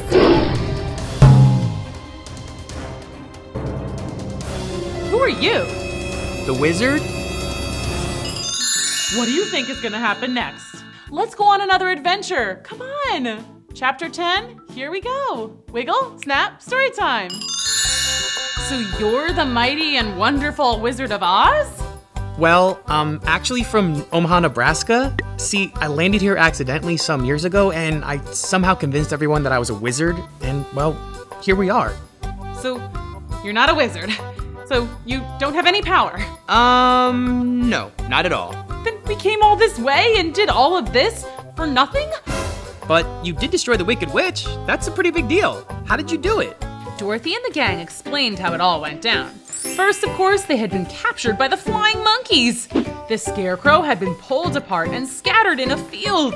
He lay in pieces when he suddenly had a bright idea. He knew that crows are pretty clever, so he called out and asked them to help put him back together, and they did. Once he was back to his old self, the Scarecrow went to find the Tin Man. The Tin Man had been sold for scrap at a salvage yard and was feeling sadder than ever. But the Scarecrow put him back together, polished him up, cause he had rusted quite a bit from crying. That is so sad. And they set off to find the lion. The lion had been locked up in a tiny cage and sold to the zoo. It was not a nice zoo at all. It was gloomy and full of terrible creatures like Kalidas. Remember those? Very scary. Not a good place for a lion with no courage. There, the Scarecrow had another bright idea. He asked the Tin Man to use a bit of his metal to pick open the lock on the cage. And then the lion was free. It was time to save Dorothy. But first, the Tin Man stopped to unlock each and every cage because it made him too sad to see any creature locked up, even Kalidas. The Scarecrow, the Tin Man, and the lion headed toward the Wicked Witch's castle. They were all very scared, especially when the flying monkeys saw them and swooped in. But the lion put on his brave face and roared, making all the monkeys fly away shrieking. He was ready to take on the Wicked Witch too, but when they got inside the castle, they found Dorothy had already melted her. And so... there you have it. That's how we defeated the Wicked Witch. Too bad it was all for nothing. That's not true. You've saved everyone in Oz from the Wicked Witch. You'll be celebrated here forever, Dorothy. You'll be a star. That is amazing. But I just want to go home. And I want a brain. I want my heart. And I want my courage. Scarecrow, you already have brains. How else could you have figured out how to put yourself and the Tin Man back together? It was your idea how to pick the lock on the cage, too. Hey, yeah. I guess it was. See? You've had brains the whole time. And you, Tin Man, you've shown you have a heart. You freed all the animals in the zoo. Well, they looked unhappy. I wanted to help. That's heart. And Lion, You showed bravery when you stormed the witch's castle, and you certainly seemed brave a moment ago when you were roaring at me. Oh yeah, sorry about that. No worries. But don't you guys see? You've had what you were looking for the whole time. But what about Dorothy? Dorothy. Let's see what we can do. Hey, what about the magic shoes? Dorothy, can you use them to get home? Magic shoes. You've got the sapphire slippers? That makes you the most powerful person in Oz. Do you know how to use them? Nope. No idea. I'll bet the good witch knows. Scarecrow, you're really on a roll here with all the brain stuff. That's a great idea. So the wizard sent out a call to the Good Witch of the North. Yay! Magic to the rescue! Dorothy, my dear, how are you? I'm so glad you made it to the Emerald City to see the great and powerful wizard. Yeah, about that. We'll chat later, but now we need to get this girl home to Kansas. And we were thinking... I was thinking. I do that now. Yes, the Scarecrow was thinking you would know how to use the magic of the sapphire slippers to get home. So do you? Oh yes, it's quite simple. Take 3 steps in the sapphire shoes and say your wish. And then I'll be home. And then you'll be home. What? It's that easy? Wait, you have to say goodbye first. Oh, right. I almost forgot that I would never see you again. Oh, wow. Don't. You'll rust. Tin Man, I'll never forget how kind you are. You have a wonderful heart. Thank you, Dorothy. Someone better get his oil can. Lion, you're braver and fiercer than any Kalita in the whole land of Oz. Thank you for protecting us on our journey. Oh shucks, Dorothy, I'll miss you. I'll even miss your terrifying dog, Toto. Be nice, Toto. Scarecrow, you've been with me the longest. I don't think we would have made it without your quick thinking. I think you're the real wizard here. Aw, Dorothy, do you have to go? I do. I miss my family and my house and... Hey, wait a sec. My house is in Munchkinland. Huh. I wonder where Auntie Em and Uncle Henry live now. Well, I better go. I love you guys and I'll miss you. Come on, Toto. We'll miss you. We love you. Bye, Dorothy. Dorothy took 3 steps and said, "Take me home to Kansas." And in a flash, Dorothy and Toto were back in Kansas. It was more colorful than she had remembered, but maybe that's just because Dorothy was so happy to be home. Hi kids, Miss Booksy here with a cool school exclusive. Today I'm going to interview a real witch. Super scary, huh? I mean, witches are always flying around on broomsticks and casting spells and being wicked, right? Well, we'll see. Help me welcome to the stage, the one, the only. Oh, I realize I don't know her real name, so come on out, witch! Hey, how are you? Happy to be here. Hi there. So what is your name? Alfred Boogers. Wow, that's beautiful. So tell me, how did you first become a witch? Were you born a witch? Did you go to a school for wizards and witchcraft? Ooh, do you play Quidditch? I was born into a family of witches. My mother was a witch, my mother's mother was a witch, and my mother's mother's mother was a witch. What about your mother's mother's mother's mother? Was she a witch? No, she was an accountant. Oh, so what was your first spell? I turned the family cat into a chihuahua. What? I'm a dog person. Interesting. I always thought witches liked cats. That's just a stereotype. Anyway, my spells got really good when I got my first bubbling cauldron. Ooh, tell me about that. What was the first thing you cooked up in your cauldron? First thing was chili. I make excellent chili, award-winning. Spicy but not too spicy, light on the beans. Oh, okay, but what kind of spells did you first cook up? Oh right, let's see. One time I put in the hair of a yeti, the fingernail of a meerkat, 1 lizard's tongue, a dash of cinnamon, and the eye of a newt. And what did that do? Made my entire kindergarten class levitate. You kids get back down here this minute or I'm calling the principal.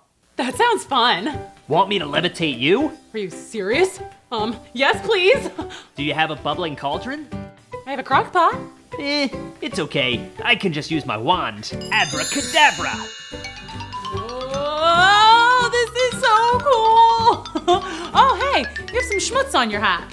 Oh, thanks. Hey, how do I get down? Hocus pocus. Ow! Whew. Sorry about that. The landing is the hardest part. So, most people think of witches as wicked villains, but you actually weren't the bad guy in Snow White. Yeah, the evil queen was the villain there. I mean, her name is Evil Queen. What do you expect? Have you ever done anything truly wicked? One time I cut the line at Disney World. For which ride? It was the line for the Bippity Boppity Boutique. Ooh, that is wicked. But I was such a cute princess. Fair enough. Everyone deserves a princess moment. Exactly. Just one more question before you go. Is it annoying when people dress up as witches for Halloween? Not at all. I love it. Imitation is the sincerest form of flattery, you know. Plus, I blend right in and go trick-or-treating. Witches love candy, by the way. You can quote me on that. What a great story. Thanks for coming to Storytime. See you next time. Bye. The spell is too powerful. That's right, and now you'll love me too. Oh no, the potion. Now we're going to, I forget what I was gonna say. Oh, really? Oh, hi, Princess. You look so beautiful this morning. Why, thank you, James. James, you're under her spell. Can't you see? You're a pretty princess. Hi kids, I'm Miss Booksy and this is Storytime. Today we're reading The Princess and the Pea. Chapter 1, here we go. Wiggle, snap, Storytime. Once upon a time, there was a prince named Henry, but everyone called him Hank.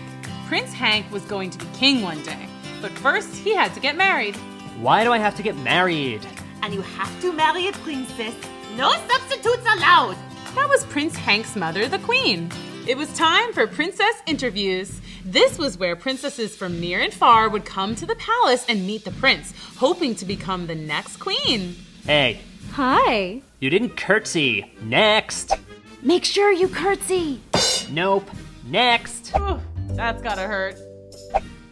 Oh, hello, princess. And what kingdom do you hail from? Oh, I'm not a princess. I work here, remember?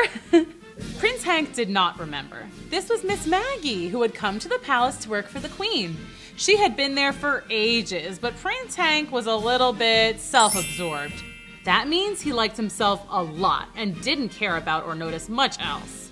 You work here? What does that mean? Prince Hank was also not very familiar with work. He was a bit what we would call spoiled rotten. I'm a lady in waiting to the queen. Waiting? What are you waiting for? The bus? Lady in waiting means I wait on or serve the queen, kind of like an assistant. So you're not actually waiting for anything? No. And you're not here to try and marry me? Definitely not. The queen sent me to see if you needed anything.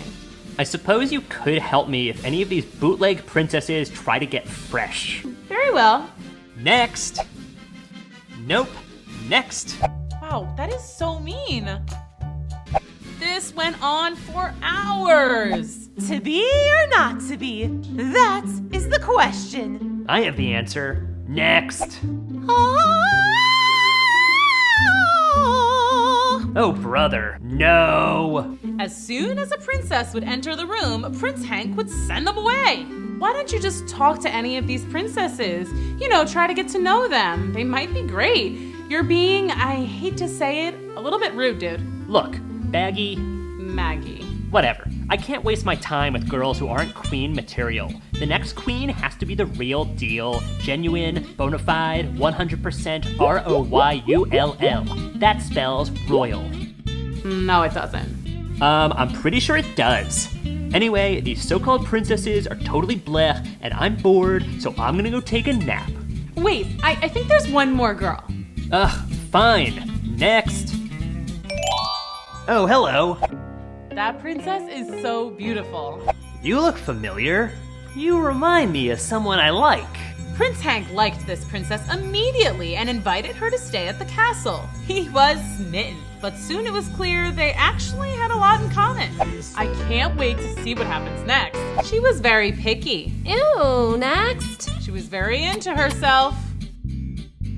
And she was not very polite.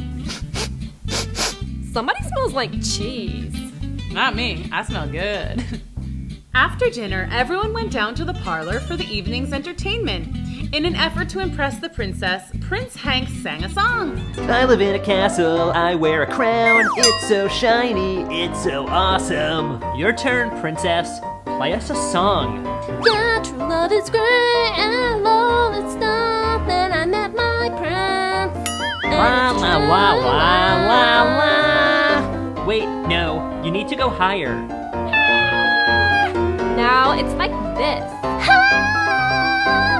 La la la la la la la la la la la. That was hilarious. Okay, I'm bored now. Where's my bed? That's when the queen leaned over to Maggie and whispered, This is how we'll tell if she's a real princess. The plan was to place one tiny green pea under the mattress in the guest bedroom. You see, supposedly a real princess would be so sensitive, she would feel the teeny tiny lump and not be able to sleep a wink. Maggie thought it was a little silly, but she followed the queen's orders. Okay, your bed's ready, princess. Finally, I'm exhausted. Well, sleep tight. Don't let the bed bugs bite.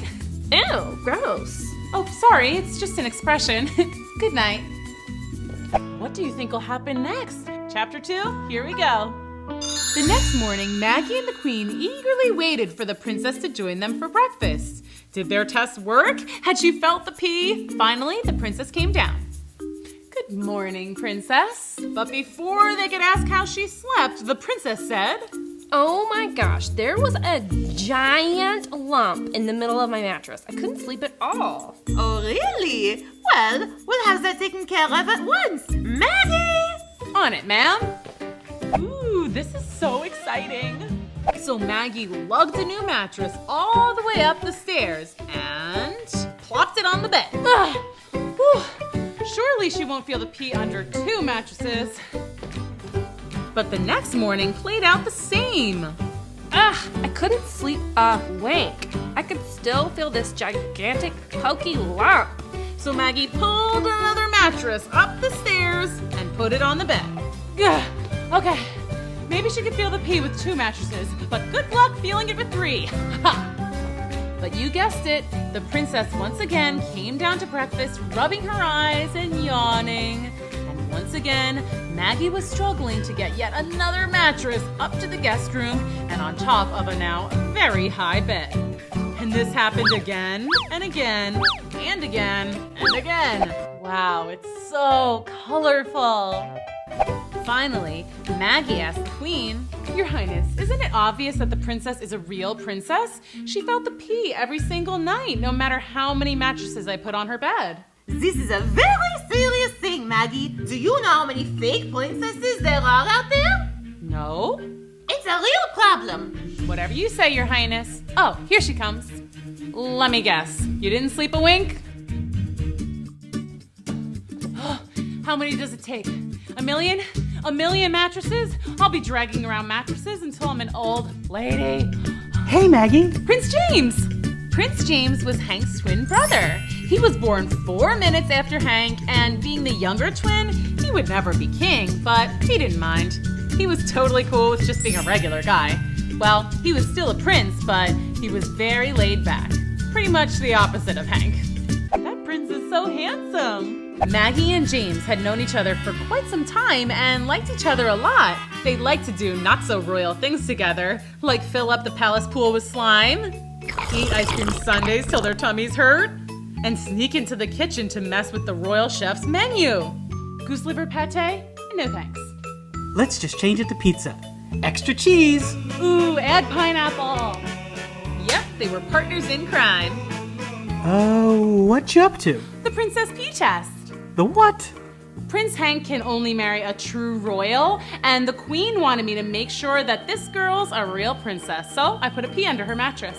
Oh, yeah, I still don't get it. Well, apparently princesses have a super high sensitivity and can feel something as small as a tiny pea under their mattress. And sure enough, this princess has felt it every single night for like 2 whole weeks. So I just keep stacking mattresses, but she keeps complaining about the pea. Maybe she just likes to complain? That's a possibility. Hey, I have an idea. Let's take the pea out and see if she still says her mattress is lumpy. Ugh, scandalous. Let's do it. Wow, this is so fun. You almost got it. Just a little more. Okay, I see it. Get it! Wow, I can't believe you lugged all those mattresses up there. I'm pretty strong. So, what now? We wait and see how the princess sleeps. It seemed like forever until the princess's bedtime.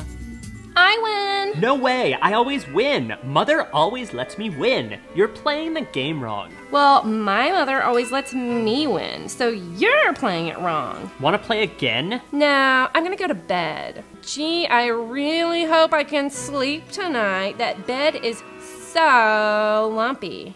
Anyway, good night, everybody. Good night, my love. Here comes the moment of truth.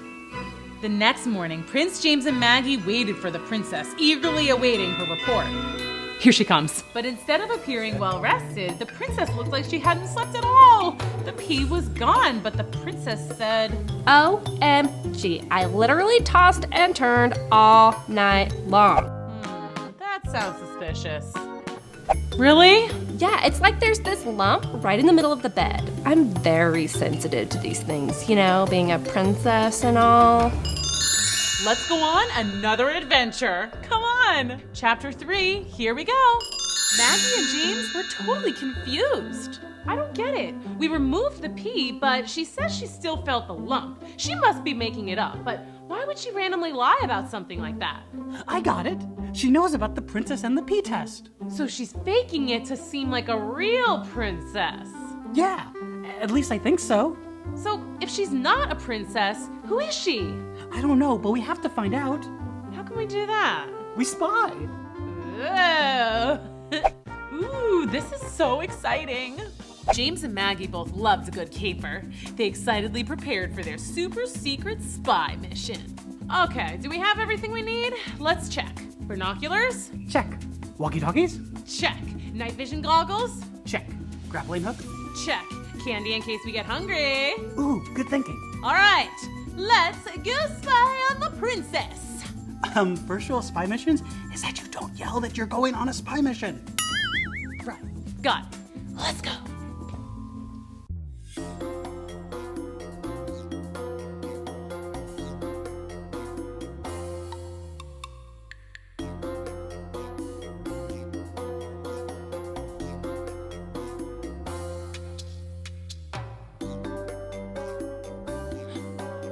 There she is.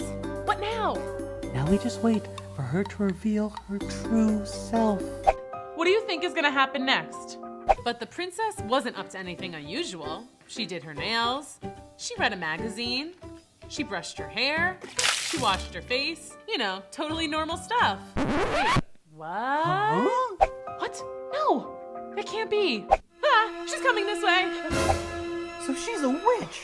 Major plot twist. But why the princess act? We have to get to the bottom of this. Maggie and James didn't have flying broomsticks, so they couldn't follow the princess, witch, wherever she was going. So they just had to wait, and wait, and wait, and wait. The witch finally came back just before dawn. Oh no, I hope they'll be okay. James and Maggie watched as she emptied out a small bag. What's all that stuff? Wait, shh. Listen. Okay, the recipe calls for the eye of a rattlesnake, the whiskers of a catfish, 3 mouse tails, 1 ounce of kangaroo sweat. Ew. She's casting a spell. And a lock of stallion hair. Now just stir and voila, the magic potion is ready to serve. Uh-oh. This doesn't sound good. So that's why Hank likes her so much. She's been feeding him love potions. Not on my watch. Let's go stop her. James and Maggie ran to breakfast to thwart whatever wicked plan the witch had cooked up. Okay, so what's our plan? Okay, when she gets down here... Good morning, princess, my love. Ah! She's here! What do we do? Wash her face! Hey, what the heck are you doing? James, stop washing my girlfriend. She's a witch! She's got green under there, and she has a pointy hat, and she flies around on a broomstick, and she cooked up a love potion to make you love her. She's not a real princess at all. She totally pretended to feel the pee under her mattress, but it was all a ruse. She's a witch, I tell ya! The witch? Oh no. Are you done? Yeah, I guess. Okay, good. Apologize to the princess at once. Didn't you hear what I just said? Your girlfriend's a witch. It's no use, guys. He can't hear anything bad about me. He's in love. Can't you see? The spell is too powerful! That's right. And now you'll love me too. Oh no! The potion! Now we're going to, I forget what I was gonna say. Oh, really? Oh, hi, Princess. You look so beautiful this morning. Why, thank you, James. James, you're under her spell. Can't you see? You're a pretty princess. Ah! What do I do now? How are they ever gonna get out of this one? Chapter 4, here we go. This is terrible. Both princes are under the spell of the witch. Wait, why am I not under the spell? I breathed in the love potion too. Relax, it only works on princes. It's a very specific spell. Oh, but why? What are you trying to do? Well, I was trying to marry Prince Hank, but now I guess I have my choice, don't I? Maybe I'll marry Prince James. No! No? Does someone have a crush? Prince James and... What's your name again? Maggie. Maggie, sitting in a tree. Kissing. Shush! First comes love, then comes marriage. Oh, wait, not if I marry him. I can't hear you, la la la la la. Wow, that is so mean. Okay, I have to figure out how to defeat the witch and break the spell. All right, how do you destroy witches? Water! Yeah, I'll just dump a bucket of water on her like Dorothy in The Wizard of Oz. That won't work. And if you mess up my makeup, I will conjure up a curse. So bad. A curse? Oh no! Okay, fine. Think, Maggie. Oh, Dorothy also crushed a witch with her house. That's your plan? You're gonna smush me with a house? Yeah, I guess not. Ooh, Hansel and Gretel pushed their witch into an oven. No thanks. Face it, Maggie. Whatever. Face it, Maggie.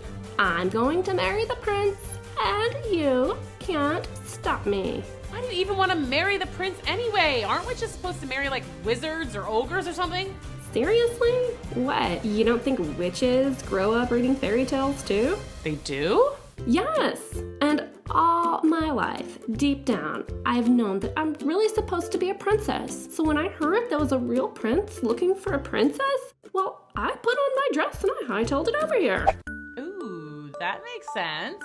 Don't you think it's a little messed up that you used the love potion on Hank? I wanted him to like me. Honestly, I think you guys have a lot in common. I think he'd like you anyways. Really? You think so? Oh my gosh. Well, you know what? I think James likes you too, by the way. Really? I mean, yeah, I guess he's pretty cool. I was only kidding when I said that I might marry him. It doesn't matter. I'm not a princess. I don't know if you noticed, but I wear the same dress literally every single day. Well, except today. These are my spy clothes. Wait, I just got a great idea. Let's do a princess makeover! Fun! Aw, that's so sweet. Their princess makeover party was so much fun. The girls barely noticed that they were totally bonding. Could they really become friends? They sure looked like besties. Wow! Well, you do know this doesn't technically make me a princess, right? Who cares? If you feel like a princess, you're a princess. End of story. Now let's go get Hank and James and go have some fun. Princess, my love. No, she's my love. I think you have to break the spell first. All right. Do you have any lizard's tails or grasshopper belly buttons? Not on me. Well, that was weird. I'll just try a chant. All right, let's see. This should work. Loveth spell breakioso. What happened? I feel weird. Hey, Maggie, cool dress. This whole thing? Hey, I got an idea. Let's go play mini golf and get some ice cream. Great idea. OMG, I love it. So the four went out on a double date and had a blast. The princess witch was nervous to reveal her true identity to Prince Hank, but he thought it was pretty cool. Ice creamiosa magicus flyeth into my mouthus. is amazing! This is seriously so much cooler than being royalty. It took a little convincing for the queen to come around, but she realized that having a royal family member with magical powers could come quite in handy. But most importantly, she saw how happy the Princess Witch and Hank were. The queen did have one question though. So did you really feel zippy under all those mattresses? Nah, I read about that in a fairy tale once, so I thought it was worth a shot. The queen also approved the match between James and Maggie. They were obviously perfect for each other. Yay! So the story ends with the happiest of fairy tale endings. Not just one true love, but two. And a couple of girls who grew up loving fairy tales became real princesses. Pretty cool. Oh, happily ever after. Thanks for coming to Storytime. See you next time. Bye. Try them on. These are beautiful. Snow White started to go after the old woman to insist on paying her, only to realize, I'm stuck. What? No, I'm turning to stone. Why? Help! Oh no, Snow White had become a statue from head to toe.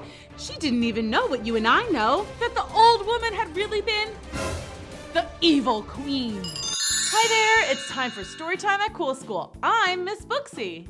Today we're reading Snow White. Chapter 1, here we go. Wiggle, snap, Storytime. Well, that's my nickname. My real name is Margaret Katrine Simone Anna von Kluster-Stadenstank. Yeah, so most people just called her Snow White, and pretty much everyone agreed that Snow White was the coolest girl around. She was funny, and then I said, that's not a yo-yo, it's a chicken. She was smart, A-N-I-S-M, and that's how you spell anti-disestablishmentarianism. And best of all, she was kind to every creature on Earth. Oh, that is so nice. She was even kind to her stepmother, Katrine Francesca Karina Amelia Anastasia von Kluster-Stadenstank. But you can call her the Evil Queen for short. As you might guess, the Evil Queen was not nice at all. It's like she only cares about herself. Yes, that was the problem. The queen did not care for anyone other than herself, and she cared for herself way too much. She even traveled all the way to Grim Forest, where the witches lived, just to buy a magic mirror that would tell her how great she was. Oh, that's so not cool. This one is real nice. It'll tell you how wonderful you are. Error. Oh! Never mind, that one's no good. Okay, now this magic mirror is top of the line. You're gonna love it. Honestly, I'm getting some mean vibes from you. Next. This one. This is a great magic mirror. Go ahead, ask it. Excuse me, Mr. Mirror. No. You gotta say, mirror, mirror on the wall. It likes that. All right. Mirror, mirror on the wall, who is the most amazing person of all? You are my queen. You are the most amazing person of all. You're the best. Aha! I'll take it. Oh man, Snow White's stepmother loved that mirror. She would ask it like a dozen times a day if she was still the most amazing person in all the land. Will you pass the gravy, please? Hold on. Mirror, mirror on the wall. It's your turn. Yes, one moment. Mirror, mirror on the wall. This again. Mirror, mirror on the wall. I'm trying to sleep. All? So yeah, the mirror was pretty annoying. The queen loved giving Snow White chores, as evil queens tend to do. So one day she was cleaning the evil queen's bedroom. She was just about finished when she noticed some schmutz on the magic mirror. I'm definitely not allowed to touch the mirror, but she did say the room had better be spotless. I'd hate to make her mad. Snow White reached out to dust the mirror and... It's you! What?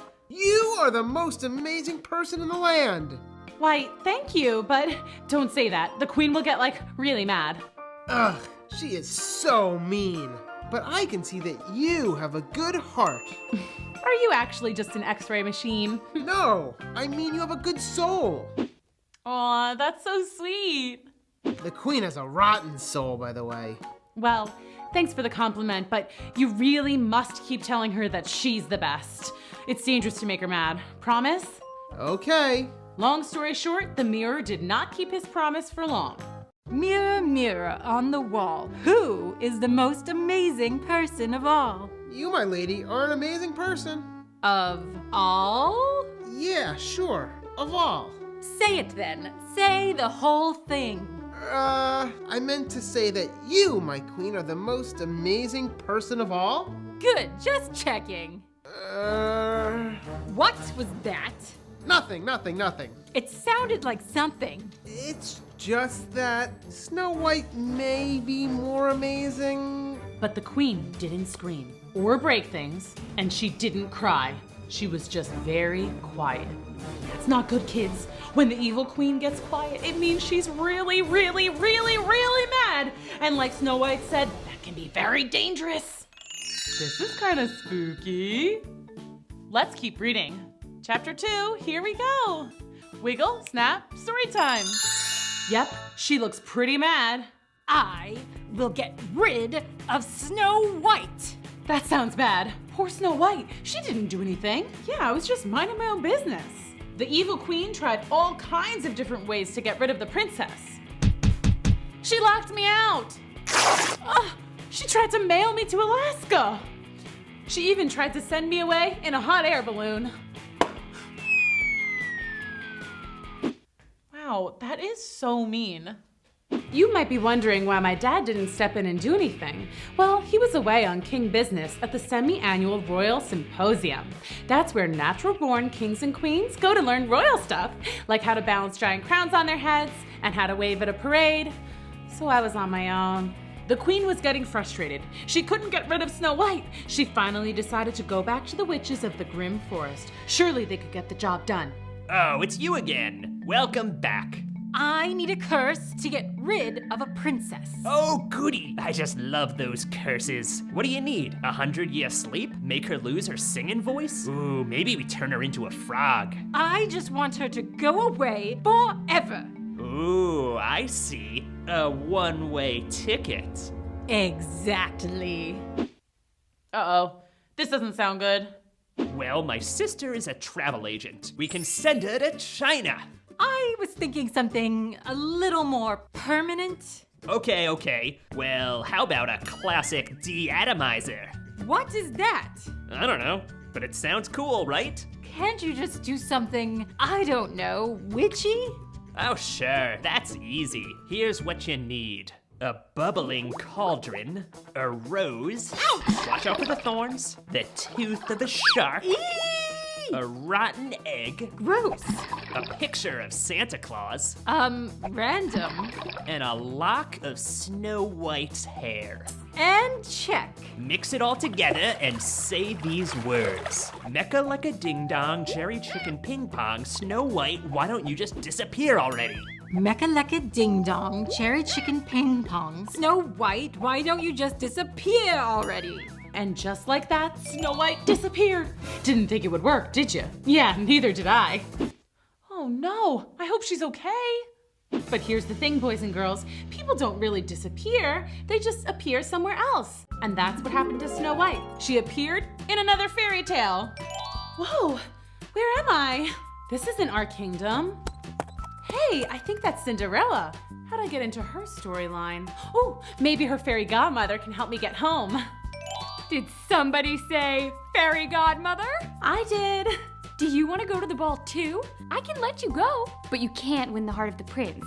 I already promised that to my goddaughter, Cinderella. That's okay. I don't need a prince. I just want to go home. Oh, gotcha. And with a wave of her wand, Cinderella's fairy godmother sent Snow White back home. Whoa! Yay! Magic to the rescue! And at the very same moment, the evil queen was asking the magic mirror if she was the most amazing person in all the land. No, it's still Snow White? What? I got rid of her! It should be me! This is awkward. Oh, I'll get her. And this time, I'll make sure she never comes back. I've got a wicked good plan. I think you have something in your teeth. Oh, be quiet. Uh-oh, she better watch out. Let's keep reading. Chapter 3, here we go. Wiggle, snap, story time. The evil queen had just discovered that Snow White was back, and she was not happy. For revenge, she gave Snow White an endless list of chores to do. I had to clip her toenails. Ugh. I had to brush her cat's teeth. And as always, I had to clean her room, which she had left super messy on purpose. I mean, really, who leaves a half a meatloaf under the bed? Gross.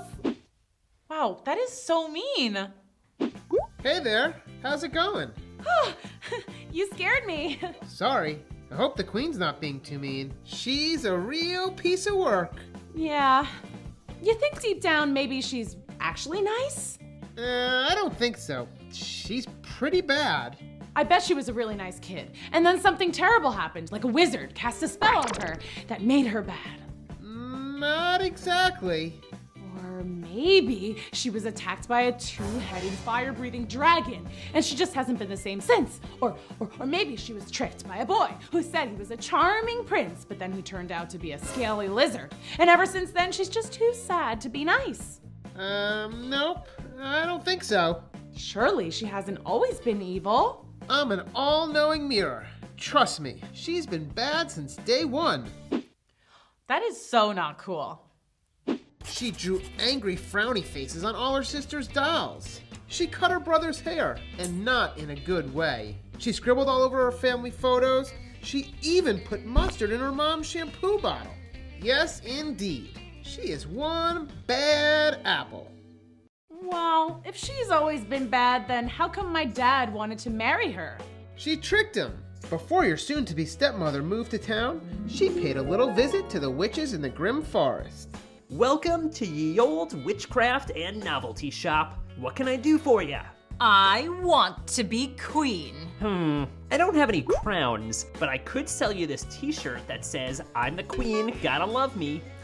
That's it! I need to make the king fall in love with me. I need a potion, a love potion.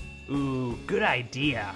The witch sold her a magic love potion that would make a guy fall totally head over heels in love with her. Whoa! I'm totally head over heels in love with you. Will you marry me? Oh, now I get it. Unfortunately, that was my dad. And that's how she became the queen, and worst of all, my stepmother. Even back then, she didn't like me. Ugh! Seriously, who doesn't like babies? Hey, do you think the spell could be broken? That would take some very serious magic. Even the witches of the Grim Forest have trouble reversing spells.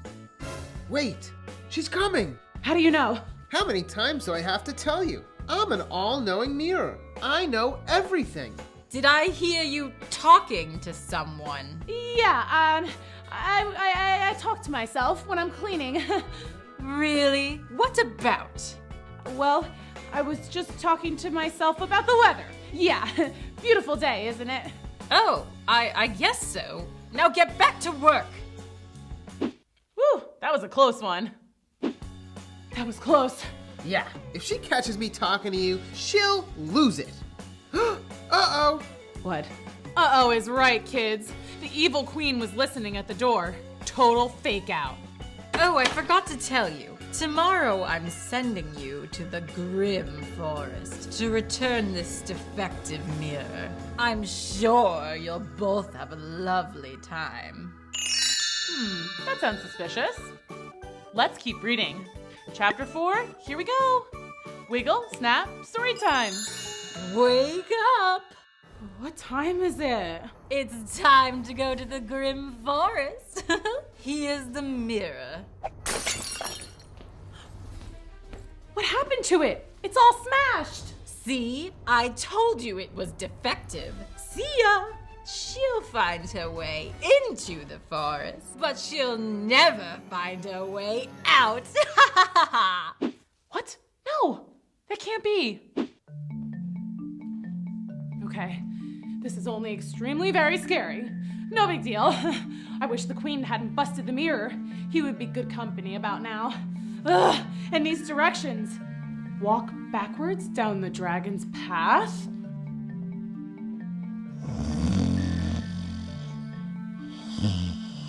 Make a left at the gargoyles. A backwards left or a frontwards left? It's that way. Thanks. Then turn around 3 times at the Troll's Bridge.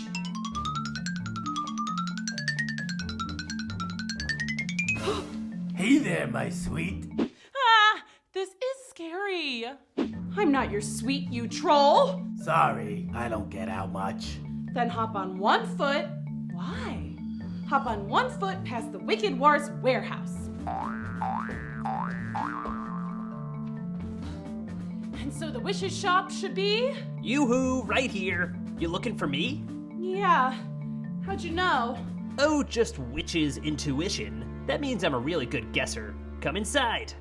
So my stepmom wants to return this mirror. Oh, this mirror is very smart. Top of the line. Or at least it was. Yeah, I think the queen had a temper tantrum.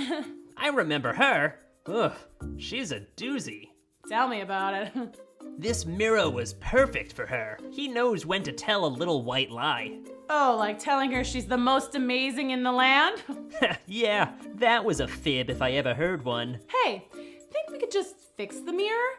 I was starting to like him, and I have a feeling I'm gonna need his all-knowing powers. All-knowing is good. We'll just put a new face on him, new frame, and boom! Looks brand new. That's amazing! Awesome! Need anything else? Snake tooth? Lucky pigtail? Lotto tickets? Actually, can you reverse a love spell? No way, I don't mess with love spells anymore. Legal reasons. Snow White said goodbye to the witch and began her journey out of the grim forest. Why, hello there. Hi. Maybe the grim forest isn't so bad. Okay, so to get back, I just have to reverse the directions.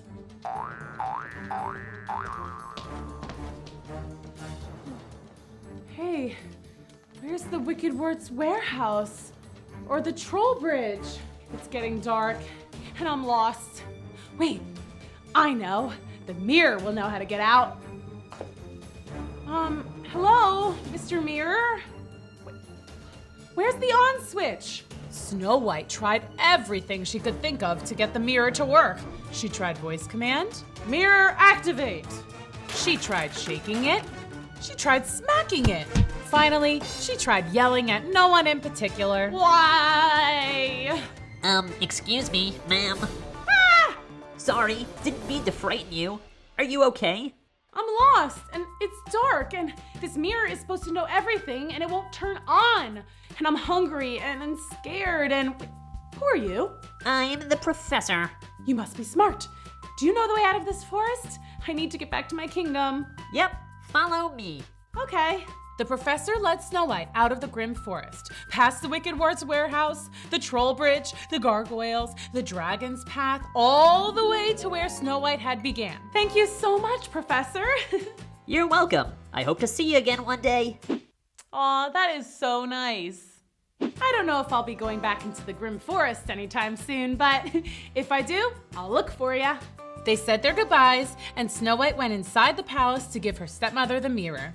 You're back? I mean, you're back. How lovely. And I brought you a new mirror. I don't know how to turn it on, though. It needs batteries. Duh. Oh. Well, good night. Mirror, mirror on the wall, who is the most amazing person of all? You better say me. It's you, my queen. You sound the same as my old mirror, the one I destroyed. All magic mirrors have this voice now. It's factory issue. Don't worry, my queen. That old mirror is history. Did you just wink? No, just something in my eye. Kids, what do you think is gonna happen next? Let's keep reading. Chapter 5, here we go. Wiggle, snap, story time. The queen was not happy with Snow White's return.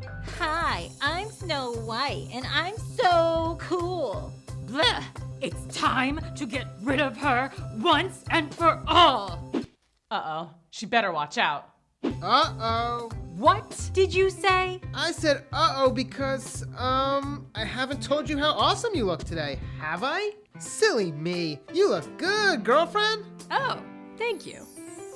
There you go, Mr. Squirrel. Keep the cast on for 6 weeks. And don't get it wet. He's totally gonna get it wet.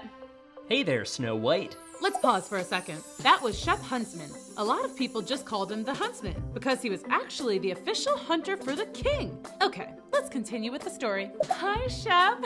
How's it going? Oh, you know, just hanging out. Cool. Sorry, let's pause again. Snow White had a little bit of a crush on the Huntsman. Oh, so cute. What? He's really nice, and he taught me all kinds of wilderness survival skills. He taught me how to call a turkey. Hello, can I please speak to Mr. Turkey? No, like this. And how to make s'mores. Are they done yet? Are they done yet? Are they done yet? He even taught me what to do if I encountered an angry fire-breathing dragon. Who's a good boy? Who's a good boy? It's you, it's you, oh. Anyway, what I mean is he's just cool. Whatever. So, how's it going? Oh, wait, I already asked you that, didn't I? Yoo-hoo, Huntsman boy, I need to speak to you. Okay, Your Highness, be right there. No, now. I mean, please. You better go. She's been super testy lately. Okay, see you later. See ya. Huntsman boy, I need you to do a job for me. Sure, Your Highness. I need you to take Snow White out. On a date? A date? With her? Ugh, you have no taste. No, I need you to take Snow White deep into the forest and sell her to the wizard. I don't get it.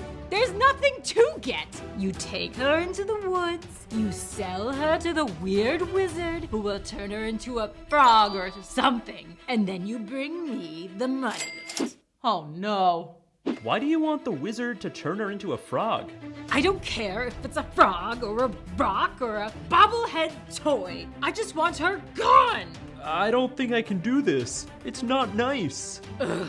If you don't do it, I will. And trust me, that's much worse for pretty little Snow White. Why? She's so sweet. That's exactly why. Now run along. You have work to do. This is bad. I mean, you look rad. The huntsman was very upset.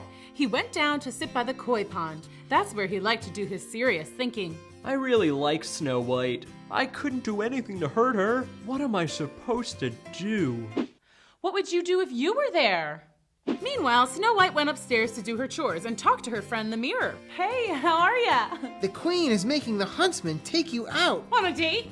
No! Out in the forest where he's gonna sell you to the wizard! The wizard? He turns people into frogs. Wait, Shep Huntsman would never do that to me. The queen said if he doesn't, she'll do worse. I think you should run away from the kingdom. This is my home. I'm the princess. It's not safe for you here. You'll find happiness in the forest. Trust me.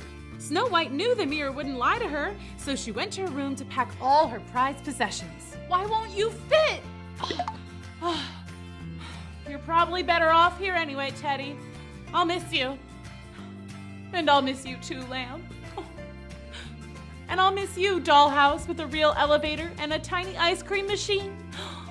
And you, my beautiful dresses. I'm going to miss being a princess, but I will be brave. And I will go out into the forest and I will survive. One day, I will return. Not as a princess, but as a queen. Snap, girl. That was fierce. And so Snow White set off to find the huntsman and begin their journey. She was ready for her new adventure. Ooh, this is so exciting. Let's keep reading. Chapter 6, here we go. Wiggle, snap, story time. Snow White and the huntsman set off for their journey into the grim forest. It was a little awkward for a few reasons. 1, she totally knew he was supposed to sell her to the wizard. 2, he didn't know that she knew that he was supposed to sell her to the wizard, and he was nervous. And 3, they were always a little awkward around each other anyway, because that's just how it is sometimes, when you kind of like somebody and you hope they like you back. So, the sky is blue. Nice day, right? Yeah. Perfect day for a stroll. Yeah. Just a nice stroll through a spooky forest. Well, that was weird. Look, I know the queen told you to get rid of me. You do? I won't sell you to the wizard, I promise. Psh, like I was gonna let you. What are we gonna do? I packed some basic survival items. Jerky, trail mix, water, jelly beans, first aid kit. Oh, and I packed a teeny tiny teddy bear. I couldn't get the big one to fit in my bag. I can't just leave you out here. I'll be okay. You taught me all kinds of survival skills. Why don't I stay here with you? Are you nuts? If you stay, then the queen will come looking for both of us. Yeah, that would be bad. I'll be all right. The queen's magic mirror told me so. Come visit me sometime? Of course. Here, take my camping toolkit. It's got all kinds of handy stuff, even fingernail clippers. Oh yeah, I guess there's no place for a mani-pedi out here. Whatever, I'll be fine. I better go. Don't want to make the queen mad. See ya, Snow White. See ya, Shep Huntsman. And that's how Snow White began her first day as a non-princess, stranded in the woods with a small teddy bear and a pair of fingernail clippers. Well, I better start setting up camp. As Snow White began to work on her new dwelling, the huntsman practiced his spiel for the queen. It had to be perfect. Why, yes, Your Highness. I definitely sold Snow White to the wizard. He said he'd turn her into a frog in no time. Yes, ma'am. I sold her for... Oh, no! If I sold the princess, then I should have money. I don't have any money. How are they ever gonna get out of this one?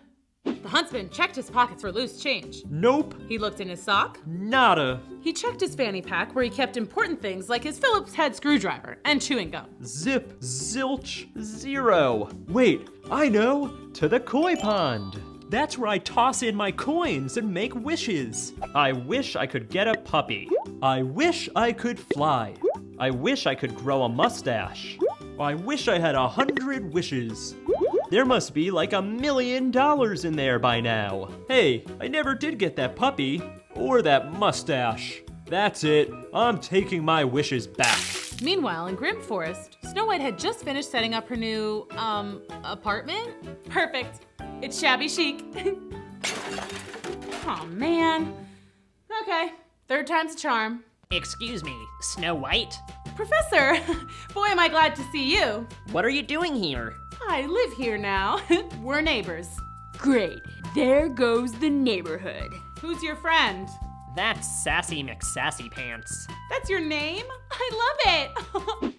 OMG, I love it. My real name is Sasper. It's short for exasperation. No, it isn't. Snow White, you can't live out here like this. Oh, sure I can.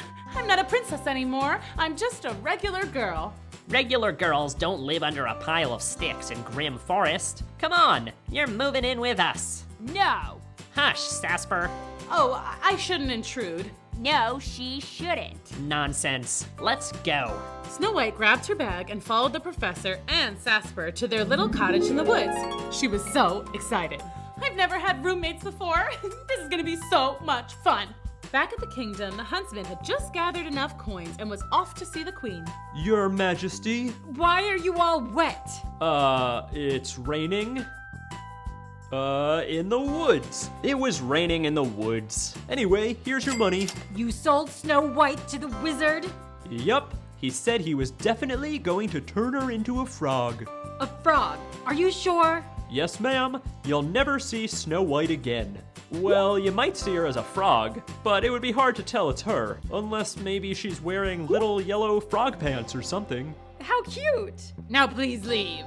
Okay, Your Highness. See you later. Now, Muir, tell me, who is the most awesome and wonderful and dazzling person in all the land?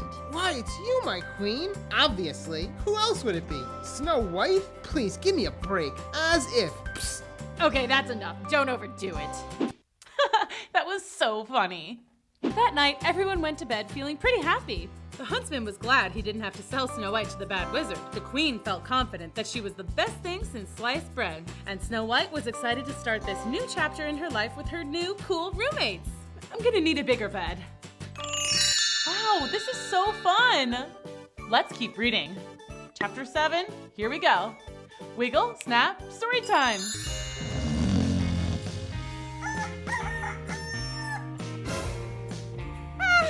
Good morning. How long have you guys been there? Not long. You drool when you sleep. We're just so excited. We've never had a princess for a roommate, or any roommate at all, except for all of us, of course. And we used to have a dog. Does that count? I think so. Do you want breakfast? Snacky made pancakes. They're shaped like animals. They're the best. You're so perky for so early in the morning. What's your name? Kitty. Cute. You fell asleep as soon as you walked in the door yesterday. They didn't get a chance to introduce themselves. I was pooped. Leaving your kingdom and roughing it in the woods is exhausting. Okay, let's do names. Of course I know you, Professor. And now you know me and Sassy. I'm Snacky. He's the one who makes the pancakes. I'm the one who makes everything around here. Any favorite foods? Yes. I like corn on the cob and white cheddar cheese puffs and snow cones and club sandwiches. Oh, hold the mayo though. Got it. I'm sloppy. I see. I'm clumsy. That's just my nickname, though. I'm actually quite graceful. Oh, I'm okay.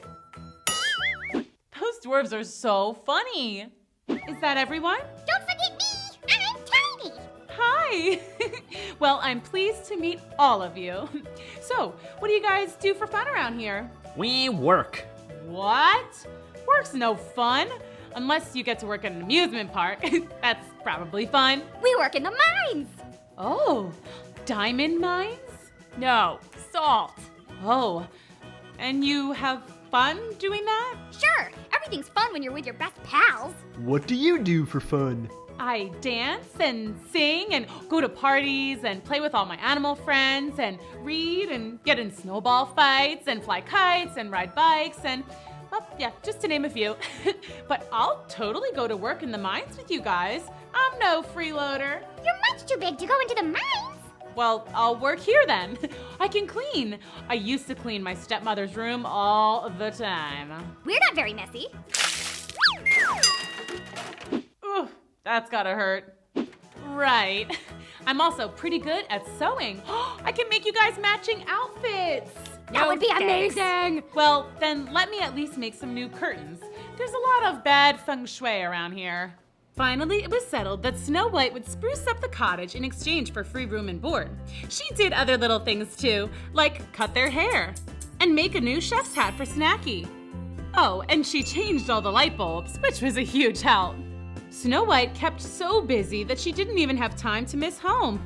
Actually, speaking of home, the evil queen was having a ball without Snow White around. She brought the mirror with her everywhere and showed everyone how it would say that she was the most awesome person in all the land. Ask the mirror if you're the most awesome person. Okay, I'll ask. Mirror, mirror, in my hand, who's the most awesome person in the land? Is it this guy? No. Is it her? Wow, that is so mean. It's you, Queen. You are so awesome. Pretty rude, though, if you ask me. Hear that? I'm the most awesome person in the land. 3 cheers for me! Oh, yay. Let's have a party in my honor. And I'll save my first dance for you, Mr. Huntsman. I, actually can't. I'm busy. Busy? Too busy to attend a party of the Queen? What are you doing that's so important? I, have to wash my hair. Yeah, that's it. Okay, bye. The queen knew he was telling her a lie, but she didn't know why. She watched the huntsman from her window as he walked out of the palace and straight toward Grim Forest? Suspicious. I'll have to follow him and find out what he's up to. Uh-oh. He better watch out. Dun, dun, dun! What was that? Nothing. The queen followed the huntsman into the woods. Who's there? What was that? Is someone there? Finally, they stopped. Hey there. Snow White! Oh no, this doesn't look good. Let's keep reading. Chapter 8, here we go. Wiggle, snap, story time. The queen watched as Snow White and the huntsman talked and laughed. That rotten huntsman was supposed to get rid of her! He was supposed to take her to the wicked wizard and have her turned into a frog! How hard is that? Oh no, I hope they'll be okay. Well, thanks for stopping by. Sure thing. Need anything special for next time? Yes, Snacky asked if you could bring him some marshmallows and graham crackers. We're gonna make s'mores. Awesome, will do. Bye, Snow White. Bye, Chef. And please be careful. If the queen finds out, she'll be very angry and we're done for. Yes, that would be bad, wouldn't it, princess? The queen rushed over to the witch's shop and barged right in. Hey, ever hear a knocking? This is an emergency! I need something evil. Yeah, alright. The next day, Snow White had just finished her chores when a little old woman popped out of nowhere and said, You, my lady, I'm but a poor peddler woman selling shoes door to door. Shoes? Oh, I don't have much money. They're on sale. They're so pretty and just your size. You deserve a treat. Well, I guess I could just take a look. Try them on. These are beautiful. I don't think I can afford them. No, they're free. Free? Why? That sounds suspicious. Snow White started to go after the old woman to insist on paying her, only to realize, I'm stuck. What? No, I'm turning to stone. Why? Help! Oh no, Snow White had become a statue from head to toe.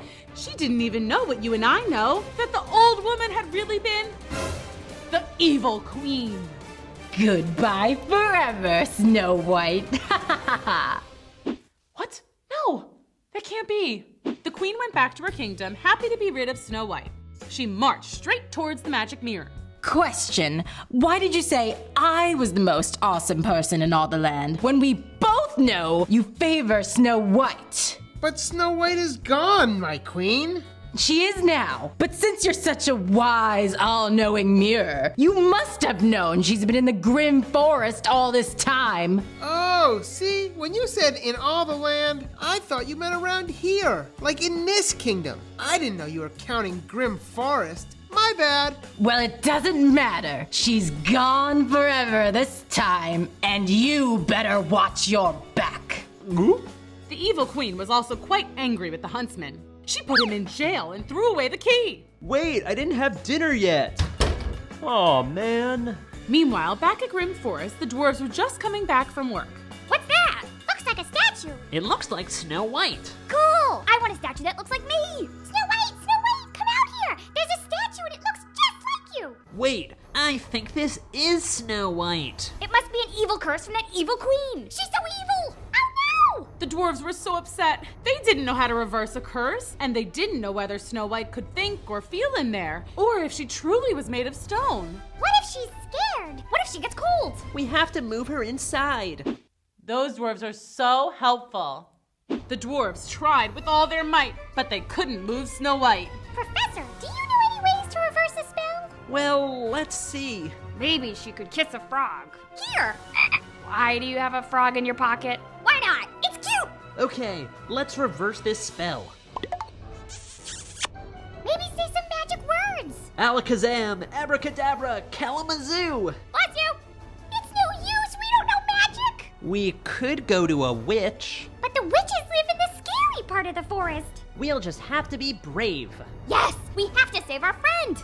The professor and Giddy set off to find a witch to reverse the spell, while the rest of the gang stood watch to guard and protect Snow White.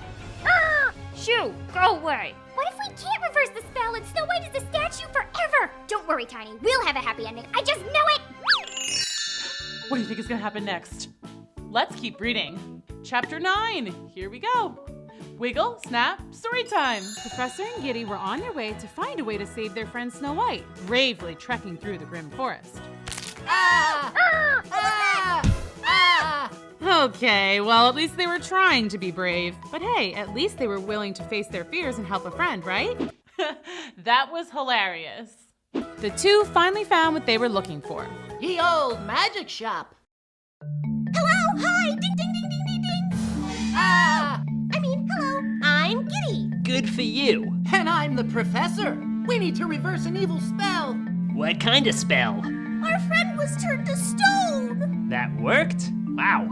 Alright, let's see what I have in the antidote department. That means stuff that undoes bad stuff, but you're a professor, so you probably already knew that. Yes, I did. I didn't. I love learning new words. Here we are. Now we just toss it in the cauldron, and... While Giddy, Professor, and the Witch mixed up the antidote, or stuff that undoes bad stuff, the evil queen was back at her castle, thinking, which is never a good thing. Snow White's turned to stone, but why don't I feel any better? I should be glowing, relaxed, happy. Mirror, do I look happy to you? You look, yeah. Look at that smile. No, this is no good. How do I know some dingbat isn't gonna stumble along and reverse the spell? I'm sure it's fine. Nope, I'm going back to take the statue. Oh no!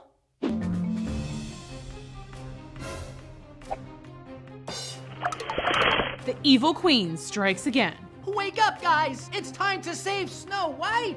We have the antidote. That means stuff that undoes bad stuff. Right, Professor? Something like that, but yes. Guys, we can reverse the spell! Wait!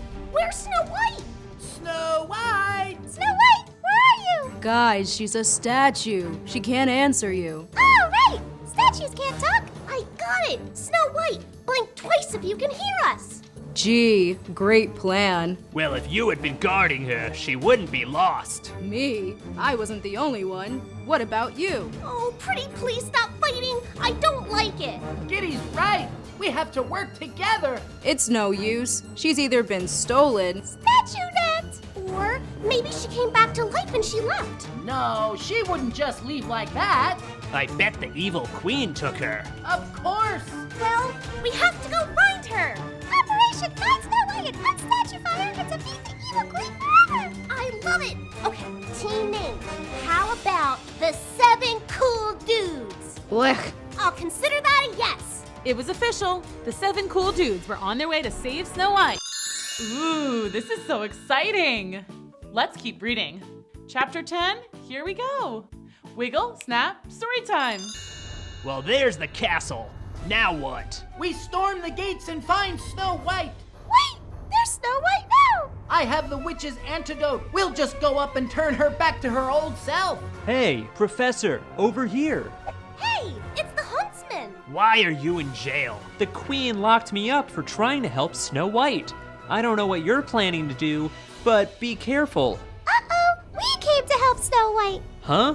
I thought Snow White was with you guys. She's here? Oh, that's just a statue. The Queen put it there to torment me. Actually, we think that's the real Snow White. No! We're not sure, but we think so. But we have a potion from a witch that could change your back. Well, what are you standing here talking to me for? Go save Snow White. But the huntsman said that just a wee bit too loudly, and yep, you guessed it. Suddenly, there was the evil queen standing right between the dwarves and Snow White. Uh-oh, they better watch out. Save Snow White? Never! We will save her. Aw, you seem so upset. How sad would you be if I smashed that statue into 1,000 pieces? No! Watch me! Okay, guys, it's time to fight back. But I'm a lover, not a fighter. Today, we're all fighters. Now let's get that evil queen. The dwarves grabbed the queen's legs and stopped her in her tracks. Get off me! Get off! Not until Snow White lives and you're gone forever. The queen tried to move forward, but it was no use. But then she spotted the witch's spell-reversing potion in the professor's hand. Give me that! No way! Got it! Now get off me! Then the professor had an idea. You want us to let go of you? Yes, let go! Okay, let go, guys.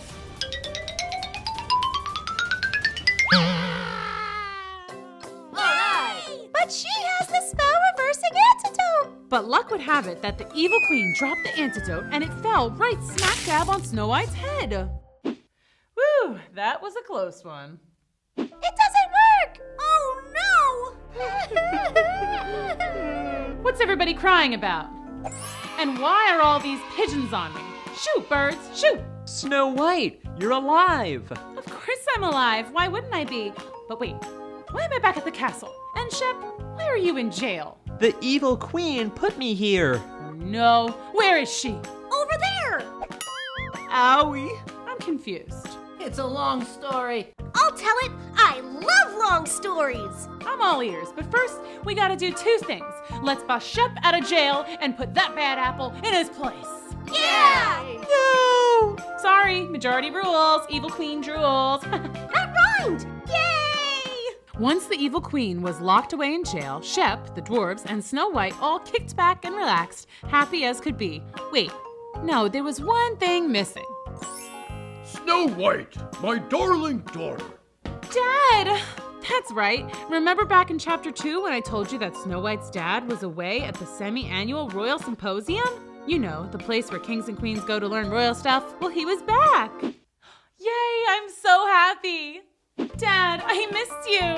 Where's the queen? Long story. Oh, yippee! Let me tell it. I love long stories. Now how's that for a happy ending? Wow, that was so much fun. I just love happy endings. Thanks for coming to Storytime. See you next time.